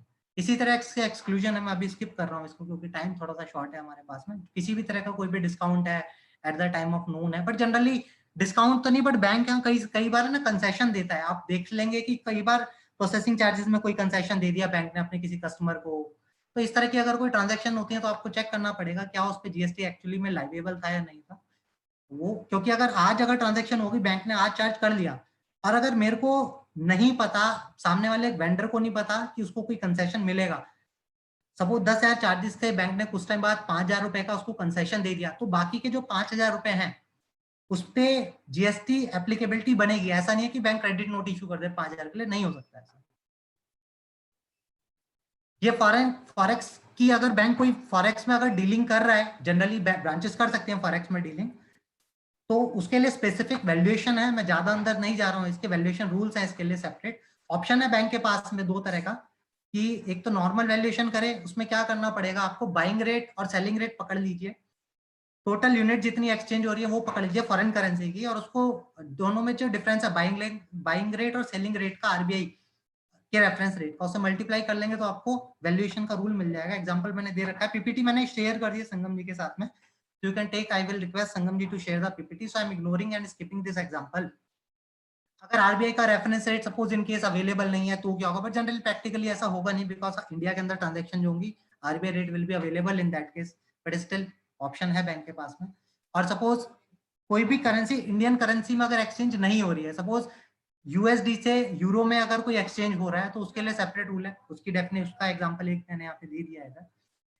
एक ये तो होगा ऑप्शन 1 के पार्ट। बैंक के पास एक ऑप्शन और है, ये सब आपको पता होगा, अगर बैंक 1 लाख का करेंसी एक्सचेंज कर रहा है तो बैंक क्या कर सकता है, 1% जो भी एक्सचेंज हो रहा है, या 250 विच एवर इज हायर, ऐसी ये इसके लिमिट दे रखी है, नेक्स्ट 1 लाख से 10 लाख जब एक्सचेंज करेगा तो ये रेट्स होंगे, 10 लाख से ऊपर एक्सचेंज करेगा अब करेंसी को तो ये रेट्स होंगे। तो ये बैंक के पास ऑप्शन है, ऑप्शन 1 ऑप्शन 2, जो भी ऑप्शन बैंक ऑप्ट करेगा तो वो पूरे के पूरे साल में विड्रॉ नहीं होना चाहिए। तो ये आपको ध्यान में रखना पड़ेगा, प्लीज इसको चेक कर लीजिएगा कि ऐसा ना हो कि आज ऑप्शन 1 ऑप्ट हो रहा है, कल को ऑप्शन 2 ऑप्ट हो, तो दिस इज वेरी इंपॉर्टेंट। अभी हमने देखा था अगर रिलेटेड पर्सन आ जाते हैं तो कैसे उसका वैल्यूएशन होगा, तो उसमें क्या करना पड़ेगा, जनरली ओपन मार्केट वैल्यू मेरे को लेनी पड़ेगी। ओपन मार्केट वैल्यू कैसे लेते हैं, वही ट्रांजैक्शन जो मार्केट में इंडिपेंडेंटली डील हो रही है, तो उसी ट्रांजैक्शन वैल्यू को लेकर मैं उसके ऊपर जीएसटी लगा दूंगा। और अगर लास्ट में आप देखेंगे रूल 28 है, अगर सामने वाला जो बायर है उसको अगर फुल एलिजिबल क्रेडिट मिल जाएगा तो फिर मेरे को ज्यादा डेप्थ में जाने की जरूरत नहीं है, जो भी मेरी ट्रांजैक्शन है that will B equal, that will be fine enough for me, ज्यादा हमें डेप्थ में जाने की जरूरत नहीं है। किसी तरह से कोई ट्रांजैक्शन नहीं हो पा रही है तो आपके पास रूल 30 और 31 भी है, जिसमें 10% ऑफ कॉस्ट ऑफ सर्विस का आप वैल्यूएशन मान लेंगे, और अगर किसी तरह से नहीं निकल रही वैल्यूएशन तो रेसिजुअल मैटर है रूल 31 वैल्यूएशन रूल्स का, तो उसके हिसाब से कैलकुलेशन कर सकते हैं। Next is GST collection. क्या आप बैंक जीएसटी कलेक्ट कर रहा है रिसिपिएंटली टाइम पे, 400 कर लेता है, क्या रिसीव हो भी रहा है या नहीं हो रहा है, ये भी बड़ा इंपॉर्टेंट है। अगर नहीं कर रहा, फॉर एग्जांपल हम पिनल इंटरेस्ट निकाल रहे हैं, बैंक पता नहीं हो सकता है मना कर दे कि भाई नहीं हम पिनल इंटरेस्ट से चार्ज नहीं कर रहे, तो आप क्या करोगे, एक तो आप अपनी एमओसी दोगे रिवेन्यू लीकेज की, साथ में इसकी जीएसटी की रिवेन्यू लीकेज में देना मत भूल जाइएगा उस रिवेन्यू लीकेज के साथ साथ में, प्लस उसकी कैलकुलेशन भी बैक कैलकुलेट करके करनी पड़ेगी। सपोज आपने 1 लाख रुपए रिवेन्यू लीकेज निकाला, 10,000 रुपए रिवेन्यू लीकेज निकाला, तो 10,000 पे जीएसटी भी बनेगा। कैसे बनेगा, 10,000 का बैक कैलकुलेशन आपको करना पड़ेगा 18% के साथ, तो इंटू 18 डिवाइड बाय 118 आपका जीएसटी का अमाउंट निकल के आ जाएगा, तो उसकी भी एमओसी बनेगी। ITC very very important part, generally आपको बैंक यही कहेगा, और जनरली शायद आप चेक कंप्लायंस ना भी कर पाए क्योंकि आईटीसी जो डील होता है वो एचओ से डील होता है, सिस्टम से डील होता है, लेकिन आपको ये तो जरूर चेक करना है बैंक ने कौन कौन सी ऐसी ट्रांजैक्शन है जिसपे बैंक जनरली आईटीसी क्लेम करता है। रूटीन की ट्रांजैक्शन हो सकती है, rent of premises, bank rent देता है जनरेटर का अपने प्रीमाइसेस का, सिक्योरिटी जो गार्ड है 12 अपॉइंटेड उसके बिल पे जीएसटी लग के आ सकता है, या इसी तरह से स्टेशनरी, प्रिंटिंग स्टेशनरी आ रही है, खाने के बिल आ रहे हैं, फूड एंड बीवरेजेस आ रहे हैं। तो आपको चेक करना पड़ेगा, कुछ सैंपल लेके सारे महीने इतनी 2-3 सैंपल सबके लेके चेक कर लीजिएगा क्या उन बिलों के ऊपर, जनरली मैं देखता हूँ जो सिक्योरिटी गार्ड्स के बिल आते हैं, रेंट के जो बिल आते हैं, उस पे जितनी भी वो जो 16 मैंडेटरी पर्टिकुलर्स हैं उस पे मेंशन नहीं होते। And it is very important and pertinent to note, अगर मेरा ड्यूटी पेइंग डॉक्यूमेंट अगर प्रॉपर नहीं है तो मैं आईटीसी क्लेम नहीं कर सकता। ये भी आपका एक बड़ा इंपॉर्टेंट ऑब्जर्वेशन बन सकता है, और आपके पास में अथॉरिटी, आप चाहे उसको एमओसी दें उसके ऊपर, या फिर उसको अपनी एज एन ऑब्जर्वेशन रिपोर्ट करके छोड़ें। और सजेस्ट करें बैंक को कि आप जिन लोगों के साथ ट्रांजैक्शन कर रहे हैं उसका इनवॉइस तभी एक्सेप्ट करें, पेमेंट तभी करें जब आप उसका जब इनवॉइस प्रॉपर डिटेल्स के साथ में आपके पास आ जाए। तो this will create a value addition in as far as your audit is concern. तो आईटीसी बुक के साथ, रिटर्न के साथ मैच करा जनरली हमारे जो कस्टमर्स होते हैं उनमें हम डील कर लेते हैं, लेकिन हमारे पास बैंक के केस में शायद ये पॉसिबल ना हो क्योंकि रिटर्न्स अवेलेबल नहीं होंगे हमारे पास में। आपके पास क्या करना है, कोई भी चीज जो आप मांग रहे हो और अगर आपको नहीं मिल रही है, आप ये मत कहिएगा कि ये ठीक है, क्योंकि गलती मिलेंगी आपको। आप बल्कि उसमें डिस्क्लेमर हो, चाहे आप मेन ऑडिट रिपोर्ट में भी डिस्क्लेमर दे सकते हैं अपनी रिपोर्ट का कि as far as GST compliance is concerned, we have not received these document, registration certificate नहीं मिला, रिटर्न्स नहीं मिली, मेरे को चालान नहीं मिले, मेरे को किसी तरह का कोई invoice, tax invoice, receipt, voucher नहीं मिला, तो आप उसको डिस्क्लेमर दीजिए। ये मत कहिए कि सारी की सारी चीजें ठीक है। तो कम से कम कल को कोई एक्शन आपके पास, कोई गवर्नमेंट से, कोई स्टेचुटरी पार्टी से अगर कोई नोटिस आ जाता है तो आप उसमें सेव कर सकते हैं। मैं सर्विस टैक्स की और इनडायरेक्ट टैक्स की अपील्स हैंडल करता हूँ, तो मेरे पास कई बैंकों की मैंने अपील हैंडल करी है इनडायरेक्ट टैक्सेस के अंदर। वहां पे हम एक प्ली लेते हैं कि हमारा जो बैंक है वो under the compliance of audit है, और बाकी केसेस में हम कहते हैं तो अगर ऑडिटर ने हमें कोई चीज वेरीफाई कर दी, सर्टिफाई कर दी, तो हम ये मानते हैं कि सारी चीज ठीक है।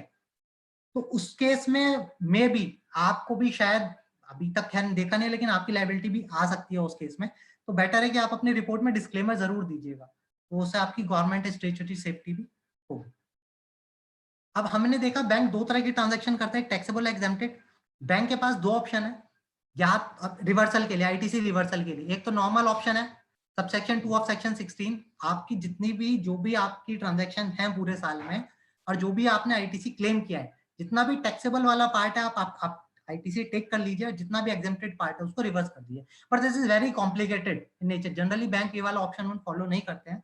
बैंक जनरली ऑप्शन 2 फॉलो करते हैं। उसमें क्या कहते हैं, जितना भी आपका एलिजिबल क्रेडिट है, इनपुट पे, कैपिटल गुड्स पे, इनपुट सर्विसेज पे, आप 50% क्रेडिट ले लीजिए, 50% आपका लैप्स हो जाएगा। तो बैंक, गवर्नमेंट को उसमें कोई दिक्कत नहीं होती, बैंक के लिए भी इजी टू कंप्लायंस है कि बिल पे अगर 1000 रुपए मेरा कोई अगर आईटीसी लिखा हुआ है तो मैं 500 रुपए पीएनएल के अंदर खर्चे के अंदर बुक कर दूं, 500 रुपए मैं अपना आईटीसी के अंदर बुक कर दूं। तो हमें चेक करना पड़ेगा बैंक कौन सा ऑप्शन फॉलो कर रहा है, और अगर सेकंड ऑप्शन फॉलो कर रहा है तो we have to make sure कि ऐसा तो नहीं है कि सारा का सारा 1000 रुपए आईटीसी के अंदर चला गया, क्योंकि 500 ही आईटीसी में जाना चाहिए।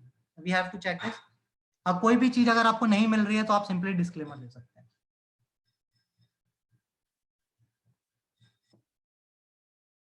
ये कुछ ट्रांजैक्शंस हैं जो एक जनरली आईटीसी क्लेम करने के लिए फॉलो होनी चाहिए। पहला, कोई भी टैक्स इनवॉइस, डेबिट नोट या other duty paying prescribe document bank के पोजीशन में होना चाहिए। बैंक जो भी गुड्स या सर्विसेज रिसीव कर रहा है वो एक्चुअल में रिसीव हो जानी चाहिए। जितने भी पर्टिकुलर्स हैं, वो जो 16 पर्टिकुलर्स हैं, वो आपके इनवॉइस में होने चाहिए, बहुत इंपॉर्टेंट। और जबकि ये जो 36 सब रूल 4 है, इसके अंदर कंप्लायंस भी हमने लास्ट ईयर अपने क्लाइंट्स की करी है।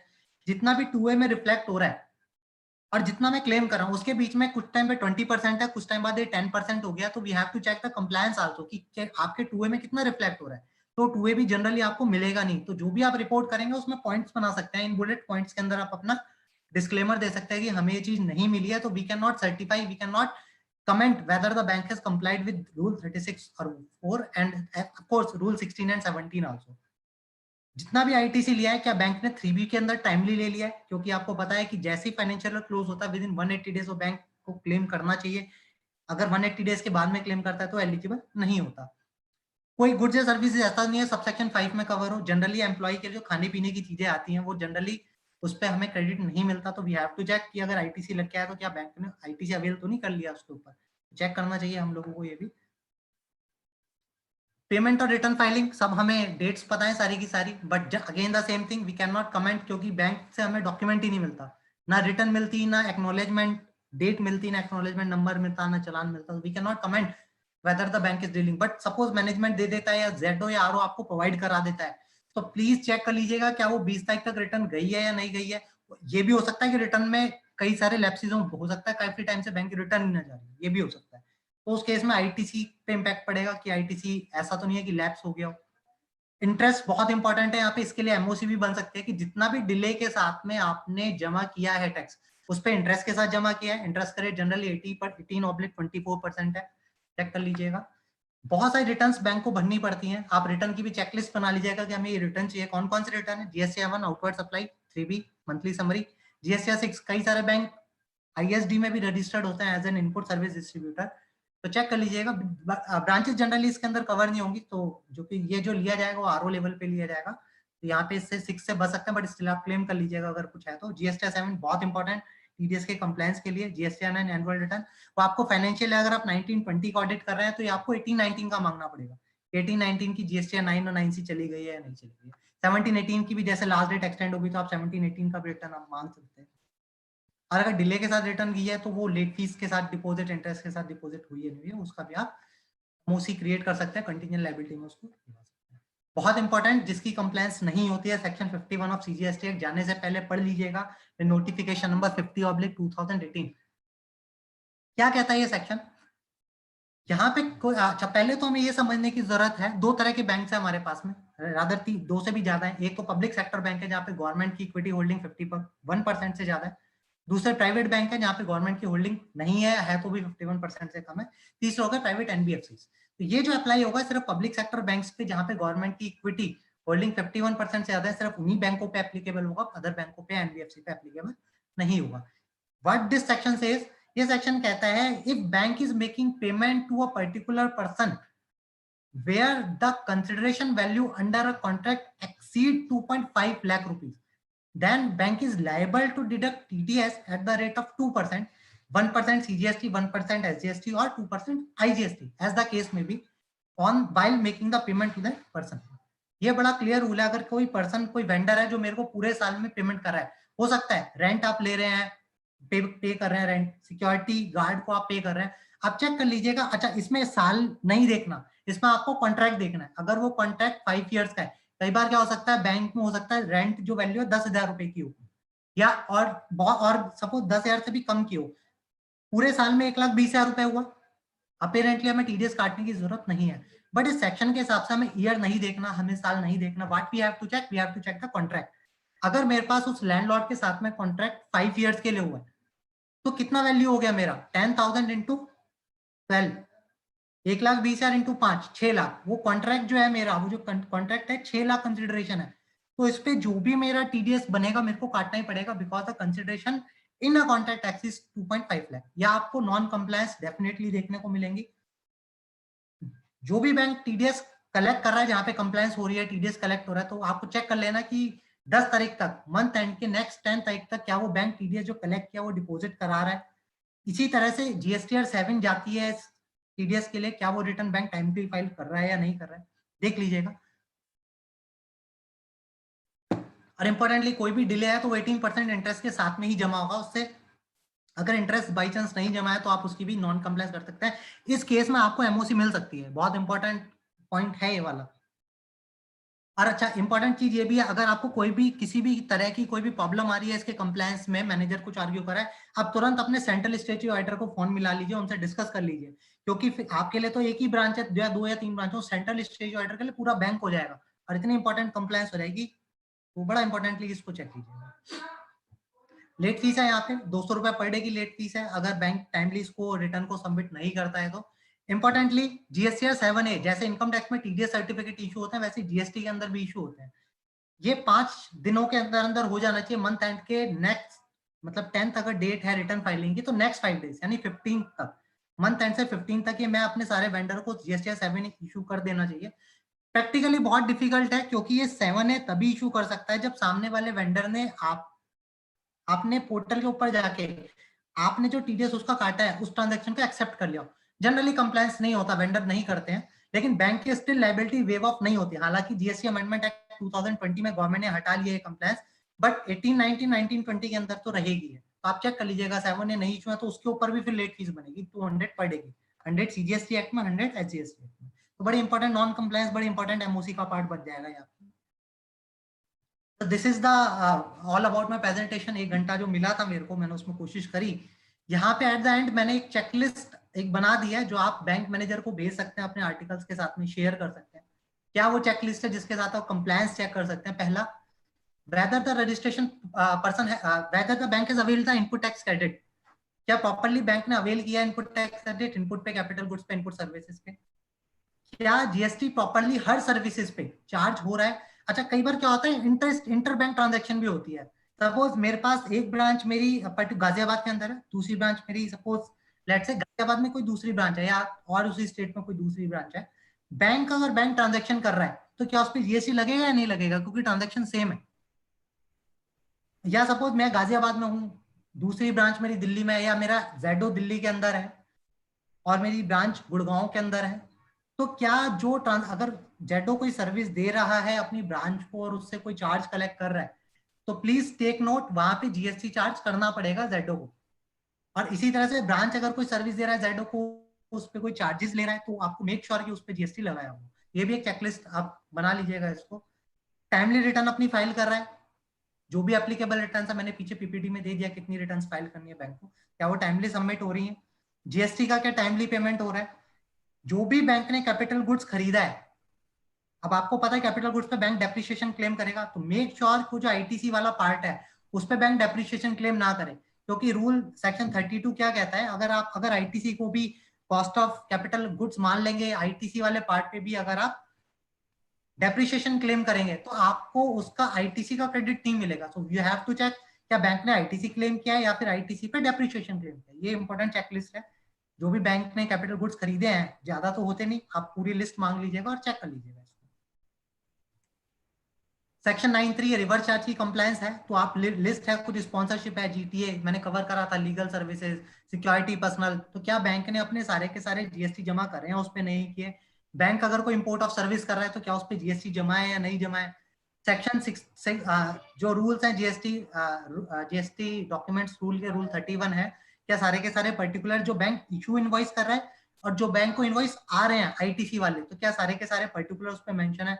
इंपॉर्टेंटली, बैंक ने अगर किसी वेंडर की पेमेंट 180 डेज में नहीं करी है, विद इन 6 मंथ नहीं करी है, तो आपको पता है कि 181st डे पे उसको वो आईटीसी रिवर्स करना पड़ेगा, बल्कि इंटरेस्ट भी जमा कराना पड़ेगा। तो आप ट्रांजैक्शन एक बार चेक कर लीजिएगा, पर्टिकुलर उस वेंडर का, पर्टिकुलर एडवोकेट का चेक कर लीजिएगा, क्या बैंक ने ऐसा तो कोई ट्रांजैक्शन नहीं है जिसका पेमेंट 180 डेज से होल्ड पे रखा हुआ। तो ये भी आपके लिए आईटीसी रिवर्सल का एक पॉइंट बन जाएगा। रिवर्स चार्ज का पेमेंट बैंक क्रेडिट तभी ले सकता है जब उसकी पेमेंट हो गई हो, तो we have to make ensure कि क्या रिवर्स चार्ज की पेमेंट हो गई है उसके बाद ही आईटीसी लिया बैंक ने, उससे पहले तो नहीं लिया। ऑप्शन देख लीजिएगा, बैंक ऑप्शन 1 फॉलो कर रहा है, ऑप्शन 2 फॉलो कर रहा है, ऑप्शन 2 कर रहा है तो मेक श्योर कि 50% ही आईटीसी क्लेम करे, ऐसा ना हो कि 100% क्लेम कर ले आईटीसी। क्या बैंक ने जीएसटी रजिस्ट्रेशन नंबर डिस्प्ले करा है बोर्ड पे, अंदर जीएसटी रजिस्ट्रेशन सर्टिफिकेट अफिक्स किया हुआ है, आपकी चेकलिस्ट का पार्ट है, 50,000 रुपए की पेनल्टी लग सकती है इसके ऊपर।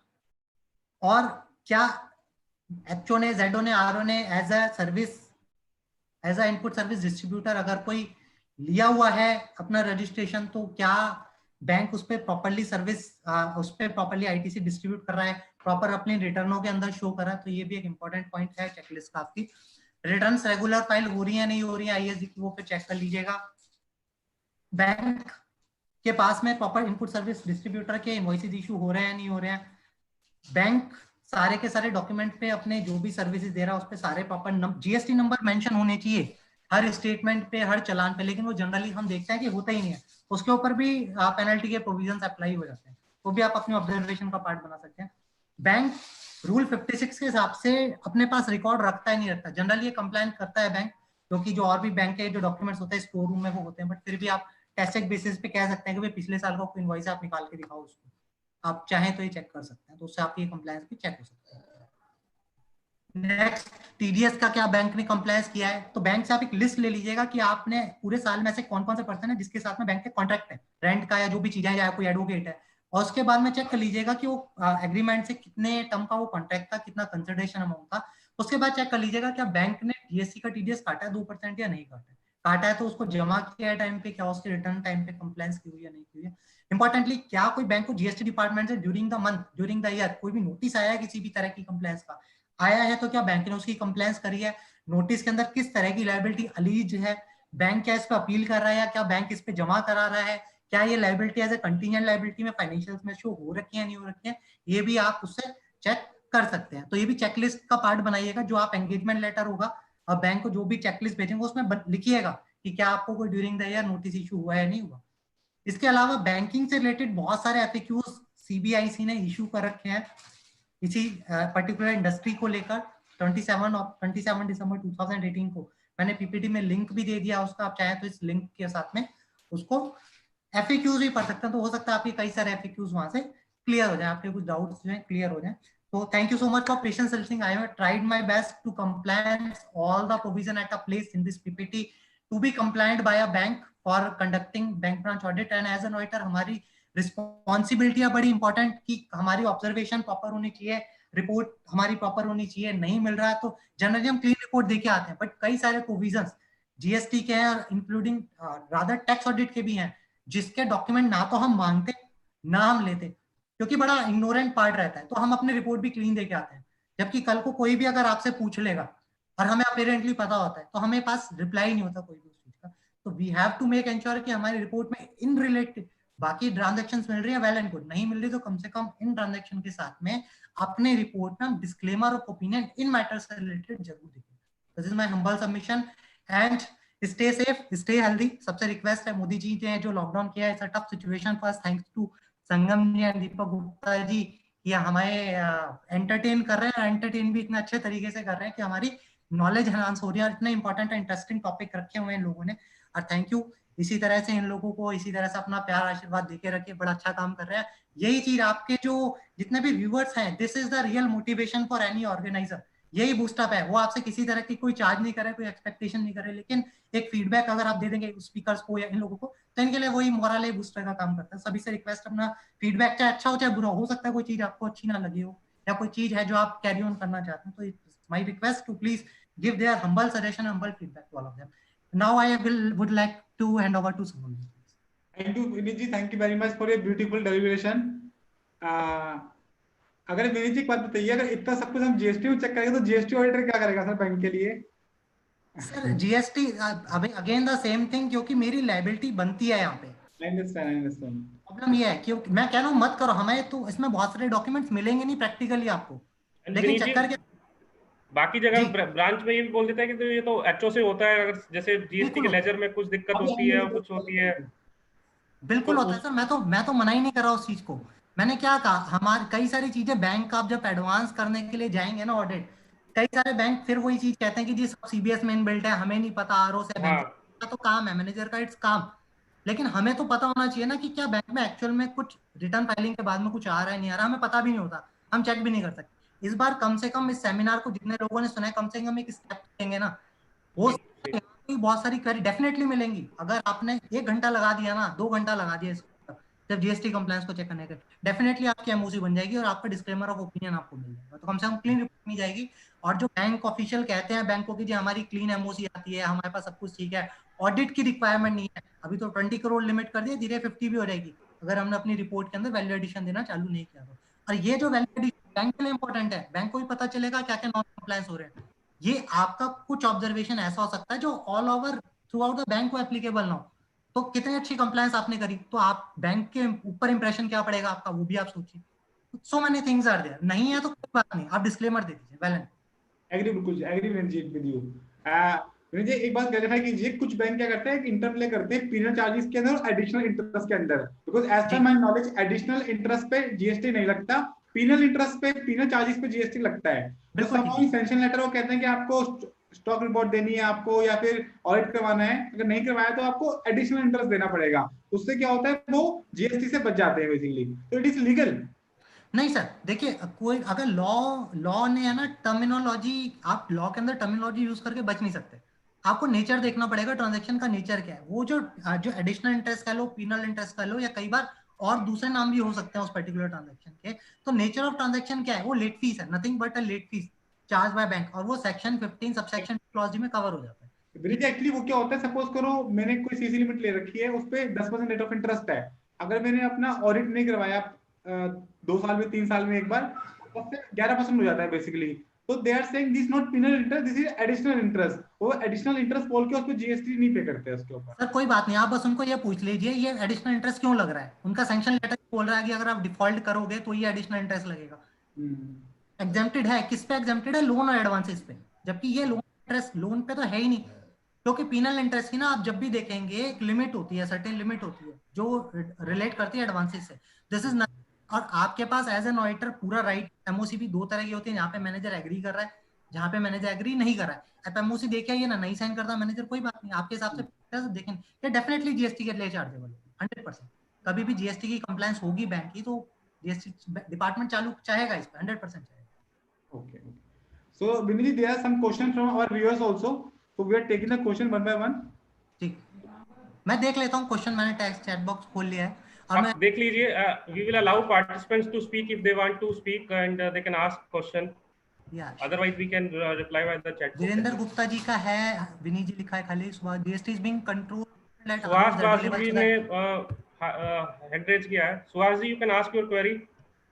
या नहीं, ये सेम क्वेश्चन है, इसका हम रिप्लाई कर चुके हैं कि उन्होंने बोला है कि आरओजेडओ लेवल पे कंप्लायंस होते हैं एग्री, लेकिन आरओजेडओ के ऑडिटर्स के लिए तो इंपॉर्टेंट है ही, but as an branch auditor हमारी जिम्मेदारी भी है कि हम उसको रिपोर्ट करते हैं क्योंकि एटलीस्ट कंप्लायंस तो ब्रांच लेवल पे ही करनी पड़ेगी, कलेक्ट भी ब्रांच को ही करना पड़ेगा, टैक्स जमा भी ब्रांच को ही कराना पड़ेगा, लेकिन हम अपने रिपोर्ट में डिस्क्लेमर जरूर देके हैं कि हमें ये चीजें नहीं मिली हैं। और नेक्स्ट करिए Virendra Gupta ji. Bank having centralized registration at HO level, all GST liability input credits are being remitting to HO on month to month. What compliance to be checked in that case? आप कुछ मत कीजिए, आप बैंक से पूछ लीजिए, आप अपना जीएसटी का लेजर हम लोगों को दे दीजिए, तो एक तो उससे आप आईटीसी तो डॉक्यूमेंट से वेरीफाई कर लीजिएगा और ट्रांजैक्शन आपको वेरीफाई हो जाएंगी, आउटवर्ड लायबिलिटी पे टैक्स प्रॉपर्ली चार्ज है नहीं।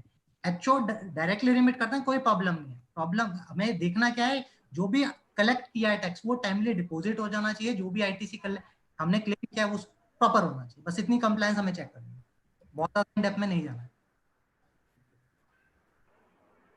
इन practical bank audit scope is very limited. देखिए ये हम सब इसलिए कह रहे हैं, स्कोप कोई लिमिटेड नहीं है, आपके पास इनहेरेंट लिमिटेशन है, आप अपनी रिपोर्ट को तब तक होल्ड कर सकते हैं जब तक आपको नेसेसरी डॉक्यूमेंट नहीं मिल जाते।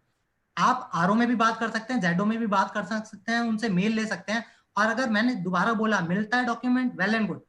प्रॉब्लम क्या, हमने कभी मांगा ही नहीं, हम कहते हैं कि थ्योरेटिकल है।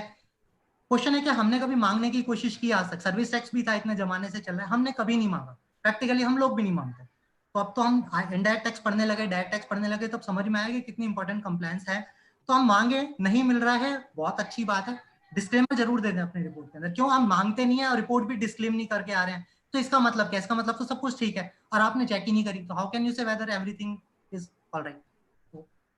There is another question from Shruti Nang. GST compliance on forex income by bank. एक सेकंड में आ जाता हूँ। Shruti Danga, GST compliance on forex income by bank. देखिए अगर जो इनकम एक्सचेंज जो हो रहा है वो बैंक क्या करता है, जनरली अपने चार्जेस कलेक्ट करता है। एक तो एक्सचेंज हो रहा है, करेंसी वाला अमाउंट वो लेता है कस्टमर से, प्लस अपने कुछ चार्जेस कलेक्ट कर रहा है। तो जो भी चार्जेस कलेक्ट कर रहा है तो बैंक चेक कर लीजिए सबसे पहले कि जीएसटी चार्ज कर रहा है नहीं कर रहा। This is the enough compliance I think. बाकी तो सर्टिफिकेट फेमस सेबी के पास में होती है बैंक के पास।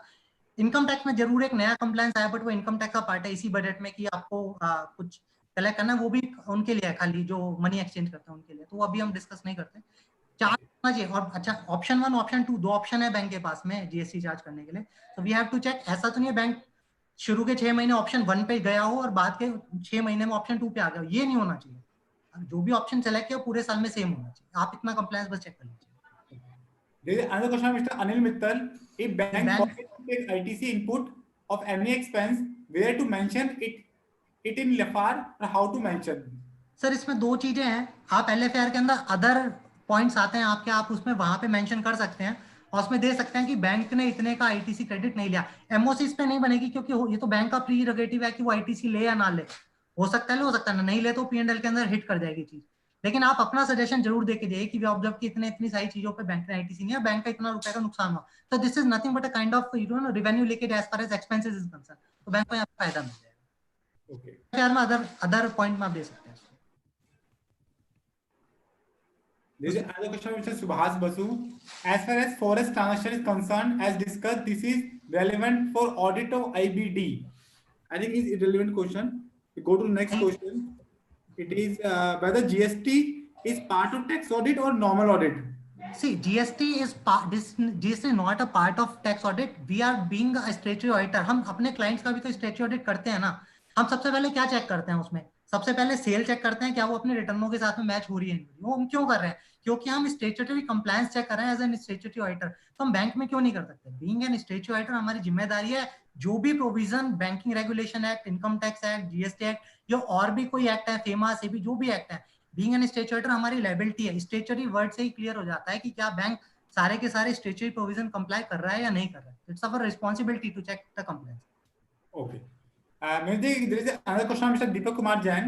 He is asking किसी आइटम पे रिवर्स चार्ज के अंदर जीएसटी पे कराए तो क्या हम उसका 100% इनपुट ले सकते हैं या फिर उसी रेशो में लेना है हमें इनपुट जो नॉर्मल हम इनपुट लेते हैं एग्जाम्प्ट और टैक्सेबल सर्विस की रेशो के अंदर इन केस ऑफ रिवर्स चार्ज?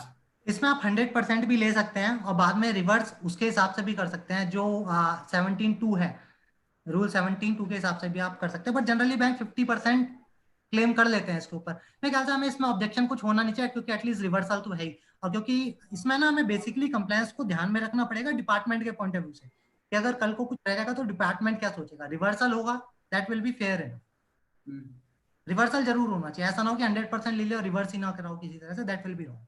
तो you mean to say Vinod ji, in case of reverse charge हमें 100% इनपुट नहीं लेना है, 100% लेके फिर 50% को रिवर्स कर देना बेसिकली। कर सकते हैं, बीइंग प्रैक्टिकल रिवर्स हो जाना चाहिए, क्योंकि थ्योरेटिकल तो हम जाएंगे तो बहुत लंबी कंप्लायंस होगी, क्योंकि वो रूल 42 43 की कंप्लायंस ऑटोमेटिकली बहुत कॉम्प्लिकेटेड है, हम चेक भी नहीं कर पाएंगे, डिटेल भी नहीं मिलेगी। उस पर्टिकुलर ट्रांजैक्शन पे रिवर्सल हो रखा है, that is sufficient for us. नहीं, बट विनोद जी क्या होता है, जो नॉर्मल इनपुट होता है उसको तो हमें 50% रिवर्स करना होता है बेसिकली, बिकॉज़ कितना पार्ट यूज हो टैक्सेबल है, कितना part example we can not bifurcate. तो same is with the reverse charge also, जो रिवर्स चार्ज की सर्विस और किसी लॉयर की सर्विस है बेसिकली, अब वो लॉयर की सर्विस हमारा एग्जैक्टली कहां यूज हुई है we can not identify, for that we need to I think reverse 50% part. Basically करना क्या पड़ता है, जो बैंक की जो भी लॉयर की भी जो सर्विस हो रही है हमारी बैंक से रिलेटेड ही आ रही है, और बैंक की टर्नओवर मुझे पता है कि कितना टैक्सेबल है, कितना एग्जम्प्टेड है। मैं चाहूँ तो वहाँ पे बाइफरकेट कर सकता हूँ, बट जनरली इतना कॉम्प्लिकेशन में कोई नहीं जाता, जनरली 50% रिवर्स कर देते हैं। तो I think that is also sufficient, कोई बात नहीं, थोड़ा सा अगर रिवर्स कर देते क्लियर है, ज्यादा में डेप्थ में नहीं जाना, इतना ही पता चल जाए तो बड़ी बात है। मिस्टर उमेश अग्रवाल, आरसीएम का इनपुट उसी प्रोपोर्शन में मिलेगा जिसमें ओरिजिनल आईटीसी ले रहे हैं, taxable versus non tax? I think we have discuss this. हाँ भी हमने डिस्कस कर लिया अभी यहाँ पे। जीएसटी, दीपक कुमार जैन जी का question, GST need to be under RCM but service provider has billed with GST and bank has paid same to him with full amount. ये तो जनरली हमें ट्रांजैक्शन इस तरह की मिल जाती है, क्योंकि बैंक को पता ही नहीं होता। उस केस में जो बैंक की लायबिलिटी है एज अ आरसीएम, वो वेव नहीं होती है। हमें ये एमओसी तब भी देके आना पड़ेगा, क्योंकि बैंक आज की डेट में आईटीसी फिर उसको क्लेम नहीं कर पाया। मैं इसका एमओसी रेज कर सकता हूँ अगर मटेरियल अमाउंट है, नहीं है तो मैं कम से कम अपने ऑडिट रिपोर्ट में इसको एलएफआर में एटलीस्ट इसको रिपोर्ट करके आ सकता हूँ, हमारी लायबिलिटी स्टिल रहेगी। मेरा ओपिनियन तो ये है कि जब स्टैट्यूट ड्यूज बन जाता है इसमें तो एमओसी पास होना जरूरी है बेसिकली, बिकॉज नहीं, उसमें है ना, जब हमें अपॉइंटमेंट लेटर मिलता है ना, उसमें एक मटेरियलिटी कंसेप्ट होता है, उसमें अमाउंट भी लिखा होता है कि इतनी अमाउंट अगर आपको कोई भी प्रॉब्लम मिल रही है तो आप उसको एमओसी मत बनाइएगा, उसमें बैंक में लिखा होता है। तो हम एलएफआर में उसको रिपोर्ट कर देंगे अगर मटेरियल अमाउंट है, that is also sufficient. But Dilip ji, वो जो अमाउंट होता है वो स्टैट्यूट ड्यूज के केस में एप्लीकेबल नहीं होता मेरे हिसाब से, वो हो जनरल सकता है वो अपॉइंटमेंट लेटर जो बैंक टू बैंक डिफर करता है, उस कई जगह खाली अमाउंट मेंशन नहीं होता, सिर्फ मटेरियल अमाउंट होता है। तो हमारा जो भी उस टाइम पे रहेगा, जो हमारा कंसर्न है, अगर इंपॉर्टेंट है, जरूर एमओसी देनी चाहिए, कोई दिक्कत नहीं है। अब बल्कि अच्छा है ना कि एमओसी तो बनेगी, बाकी कुछ मिला या नहीं मिला, क्योंकि जो न्यू कमर है, जो नए पर्सन ऑडिट के लिए जा रहे हैं, फर्स्ट टाइम ऑडिट कर रहे हैं, शायद एडवांस में शायद वो चीजें ना निकाल पाए, लेकिन कम से कम इसमें चीज निकालेगा तो उनको एमओसी का एक सपोर्ट मिल जाएगा कि हाँ भाई एमओसी हमने। So there is another question by Mr. Vivek Agarwal. Branch wise GST registration taken by bank or state wise registration? State wise registration होता है जीएसटी लॉ के हिसाब से, लेकिन उस स्टेट जो भी रजिस्ट्रेशन पर्टिकुलर स्टेट में है, उस स्टेट में बैंक की जितनी भी ब्रांचेस हैं, सारी ब्रांचेस उसमें additional place as an additional place mention होती है। डेफिनेटली जरूर है होना। और उस एडिशनल प्लेस का अगर कोई एड्रेस चेंज हो जाता है बाई चांस, प्रीमाइसेस चेंज कर देते हैं, उसका हमें अमेंडमेंट भी कराना पड़ता है registration. Okay. There is another question by Mr. Love Tandon, whether depreciation can be charged on 50% portion of ITC. नहीं करना चाहिए, क्योंकि आईटीसी की फिर प्रॉपर कंप्लायंस ही नहीं होगी। Okay. तो वो 50% आपका जो है पीएनएल को हिट करना चाहिए। अच्छा. And another question by It shall not be the part of cost of your capital goods. Okay. Bank pay GST at 18% on difference between SR and BR. Is it correct? What is SR and BR? Buying rate, हाँ selling rate और buying rate में जो भी नहीं देखिए rule दिया हुआ है वो वैल्यूएशन का रूल है, उससे वैल्यू निकल के आएगी। सपोज आपने $1000 एक्सचेंज कर दिए और डिफरेंस आपको मिला सपोज ₹1 का सेलिंग रेट और बाइंग रेट में, तो ये आपकी वैल्यूएशन निकल के आई है ₹1000 की। इस ₹1000 के ऊपर बैंक को जीएसटी चार्ज करना 18%। अच्छा, नेट अमाउंट पे चार्ज नहीं करना बेसिकली। ना ₹1000 पे 18% चार्ज कर लेंगे तो compliance. So Mr. asking what are CBLO? CBLO transaction generally HO में डील होता है, ब्रांचेस के ऊपर एप्लीकेबल नहीं होता, हम स्किप कर देते हैं इसको अभी। अच्छा। जी कितनी बार क्या होता है, बहुत सारे जोनल ऑफिस या हेड ऑफिस अपनी ब्रांचेस को ना क्लियरिंग सर्विस देते हैं, क्या चेक देते हैं? Clearing service, cheque clearing service. ठीक उसके है, लिए कुछ चार्ज नहीं करते अपने ब्रांच से बेसिकली, जबकि ब्रांच के पास अलग जीएसटी नंबर है, जो जोनल ऑफिस है क्लियरिंग हाउस है, उस पर अलग जीएसटी नंबर है। बिल्कुल ठीक है। इनके साथ कुछ चार्ज नहीं किया तो जीएसटी लायबिलिटी भी नहीं है इसके ऊपर। नहीं बिल्कुल आएगी ना, उसमें बोला है कि अगर इंटर स्टेट है, अगर कोई भी ट्रांजैक्शन पैन नंबर सेम है, डिस्टिंक्ट बेसिकली ये इस तरह से जो ट्रांजैक्शन होता है डिस्टिंक्ट पर्सन कहलाते हैं। पैन नंबर सेम है लेकिन स्टेट डिफरेंट हो गया जीएसटी का रजिस्ट्रेशन के पर्पज से, तो वहां पे जीएसटी चार्ज करना ही पड़ेगा, और नहीं कर रखा है तो इसको हमें रिपोर्ट करना पड़ेगा।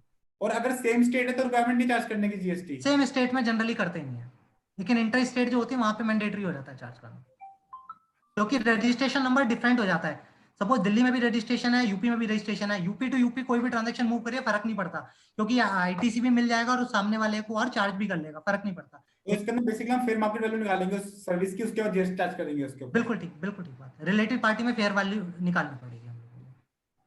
देखिए another question Sanjeev Garg.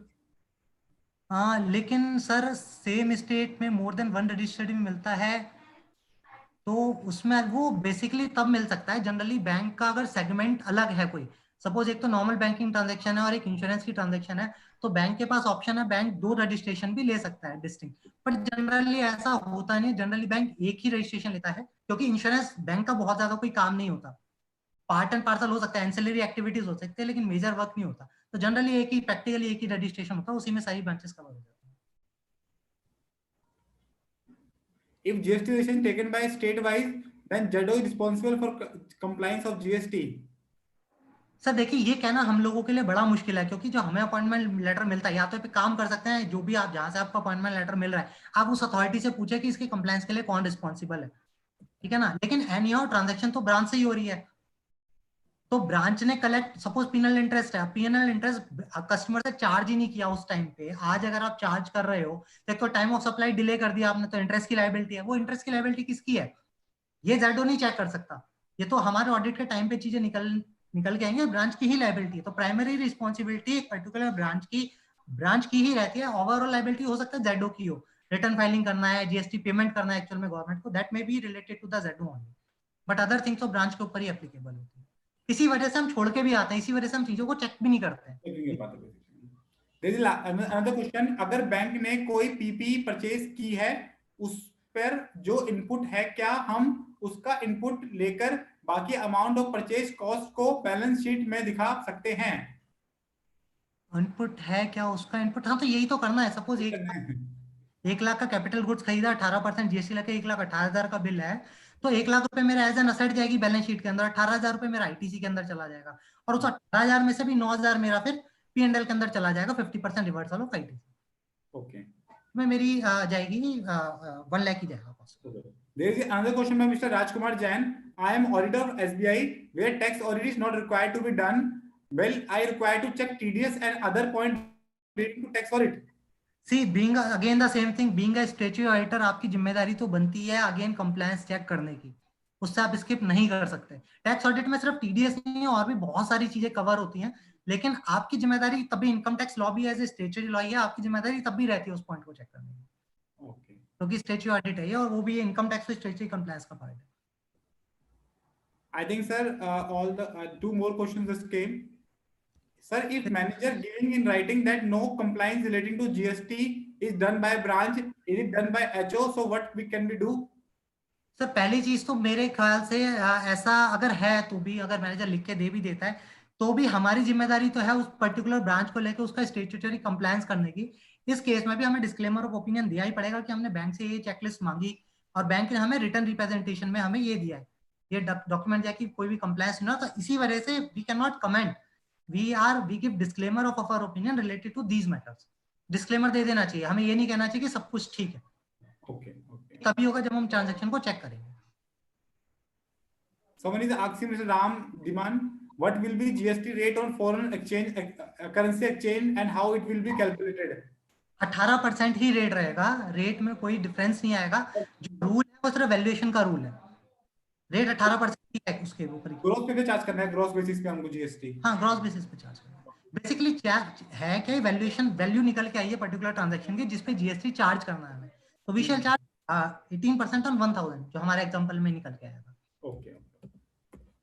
Thank you, Vinay. Thank you very much for your beautiful deliberation.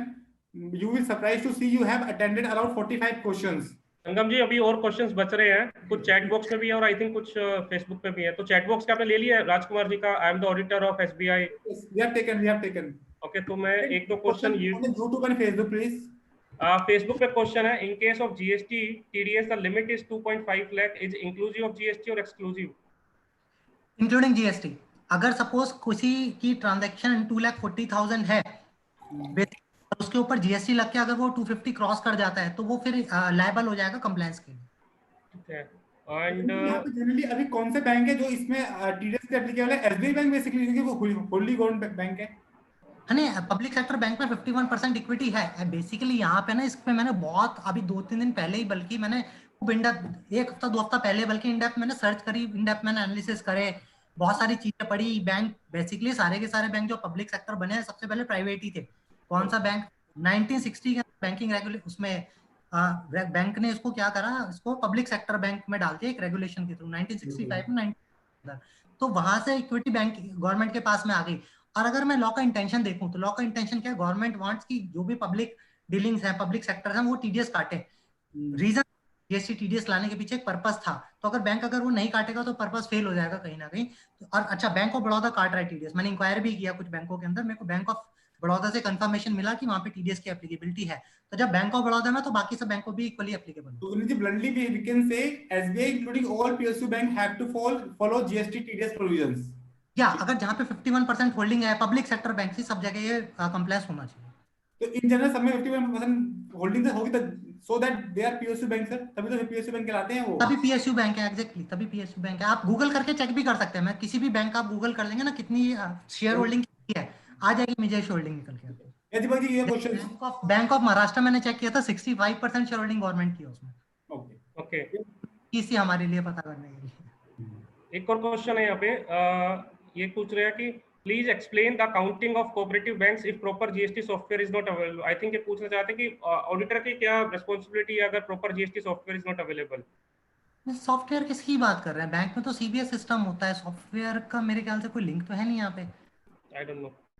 And another question is if RCM not paid then deduction in income tax allowed or not? नहीं, इनकम टैक्स अंदर तो allowed हो जाएगा, income tax में तो मेरे ख्याल से कोई दिक्कत नहीं है। बट एक बार इनकम टैक्स के पॉइंट ऑफ व्यू से एक बार चेक करना पड़ेगा कि आरसीएम अगर, क्योंकि ये भी एक स्टैट्यूटरी लायबिलिटी है और इनकम टैक्स रहता है, कोई भी अगर स्टैट्यूटरी ड्यूज जमा नहीं है तो उस पे, लेकिन मेरे ख्याल से मिल जाएगा इनकम टैक्स में एज अ बिल के बेसिस पे अलाउ हो जाएगा, एज अ एक्सपेंस अलाउ हो जाएगा, मिल जाएगा जीएसटी के अंदर आरसीएम की 43 में से पेमेंट करनी है उसकी, अगर डेफिनेटली फाइलिंग आईटीआर तक हमें उसका एक्सपेंस एज एक्सपेंस मिल जाएगा, बिल्कुल मिल जाएगा। आरसीएम जो आईटीसी ले रहे हैं, आरसीएम जो अगर सपोज टाइमली अगर आरसीएम डिपॉजिट नहीं किया, सिर्फ आरसीएम वाला पार्ट जो टैक्स का पार्ट है वो अगर टाइमली डिपॉजिट नहीं किया तो उसका डिडक्शन बैंक को इनकम टैक्स में नहीं मिलेगा।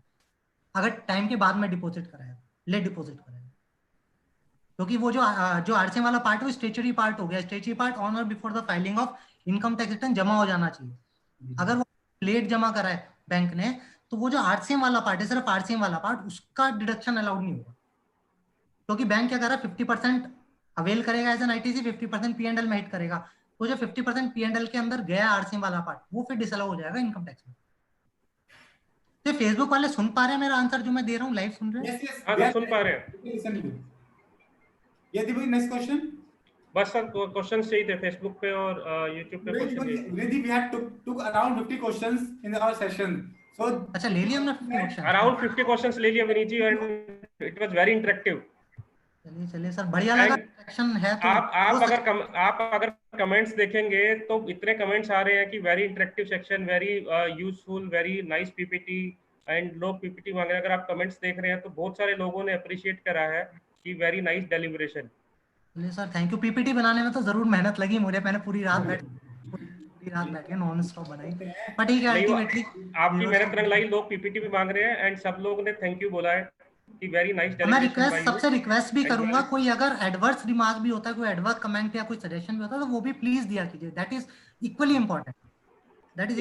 हम सबसे यही बोलते हैं कि आप सजेशन दीजिए, कोई भी चीज है we will try to implement it in our जैसे वो एक आया, जैसे वो बीच में एक कमेंट दिखा था कि थ्योरेटिकल हुआ, मुझे बड़ा अच्छा लगा क्योंकि कहीं ना कहीं थ्योरी बेस्ड ही है, हमें जीएसटी कंप्लायंस थ्योरी बेस्ड ही करनी पड़ेगी, ऑब्वियसली भी नहीं हो सकता। मैं भी ये नहीं कह रहा कि सारी चीजें आपको मिल ही जाएंगी, मैं बस इतना बताने की कोशिश की कि अगर कोई नहीं मिल रहा तो रिपोर्ट क्लीन मत दीजिए, डिस्क्लेमर दीजिए। और मैटर्स आपके पास चेकलिस्ट होनी चाहिए, किन किन मैटर्स के लिए आप अपनी ओपिनियन दे रहे हैं, डिस्क्लेमर, क्योंकि ऐसे भी हमें फिर फॉलो करना पड़ेगा डिस्क्लेमर देने के। Thank you very much for your beautiful derivation. My pleasure, sir. My pleasure. Wish अच्छा काम कर रहे हैं। for your future also. Yeah, sure. And Always. friends, I request you all, we will send you a link for the PPT of Vinit ji through mail. So by that link, you can get the link of our site also. So you can download the PPT of Vinit ji from that side also. संगम जी एक second लूंगा आपका। मैंने ना ये PPT के अलावा और बहुत सारे डॉक्यूमेंट्स हैं जो मेरे पास अलग अलग जगह से आए थे, बैंक ऑडिट स्पेसिफिकली मैंने एक फोल्डर में डाल रखा है, मेरे फेसबुक पे वो लिंक डला हुआ है, तो मैं लिंक एक बार आपको दोबारा भेज दूंगा, वो लिंक आप सारा शेयर कर लेगा, जिसको जरूरत है वहां से सारी डॉक्यूमेंट एक्सेस कर सकता है इंक्लूडिंग दिस पीपीटी। आप विनीत जी आप लिंक दे दीजिएगा, वहां से भी हम डाउनलोड करके एक आर्टिकल बना के हम हमारी साइट पे डाल देंगे, सो दैट वहां से भी लोग इजीली उसको डाउनलोड कर सकते हैं, इजीली एक्सेसिबल है। क्योंकि डॉक्यूमेंट बहुत सारे हैं वो, क्योंकि हैवी बल्क हो जाएगा, उसमें गाइडेंस नोट भी है, पीपीटीज हैं अलग अलग राइटर्स के अलग अलग टॉपिक्स के ऊपर, चेकलिस्ट है, एंगेजमेंट लेटर है, ऑडिट रिपोर्ट है, हर तरह की चीजें उसमें, that I think sufficient for the purpose of the webinar. I request you, as I told you in the starting of the webinar, from tomorrow onwards we have capacity of 500 participants. So I request you kindly register for tomorrow's webinar. You can visit our site Study Cafe to get the link of tomorrow's webinar and upcoming webinars. So kindly register in advance so that you can watch our upcoming webinars. Now I hand over this to Deepak ji. Hello, friends. In the beginning also we have told you that tomorrow from tomorrow onwards we are going with the 500 capacity. It is just because of your love we are getting, and for that also we just increase our capacity. Every day we were getting around 300-400 registrations, and we are getting many queries from the many members that we are not able to see live on the Zoom software. Please increase the capacity. So that's why we have taken this decision and increase our capacity from tomorrow onwards. So we request you kindly join from tomorrow onwards, and I think from tomorrow onwards there will be no participants who will not be joined here. And still if we cross 500, then also we have the option of YouTube as well as the Facebook. Now I thank you very much for all the participants and all the friends for making this webinar success, and your participants has encouraged us to conduct this seminar on the regular basis, and we can see that you are asking your queries, and these are the things which are encouraging us that our webinar you are making it successful. So we want you to keep asking your queries, keep interacting, so that we can bring us good speakers of their domains, and you can ask your queries from them. And I also thank you CA Vineet Rathi ji for taking up this topic so graciously, and I would like to thank Sangam ji also for his constant support. Thank you very much, friends. Thank you very much. Thank you very much.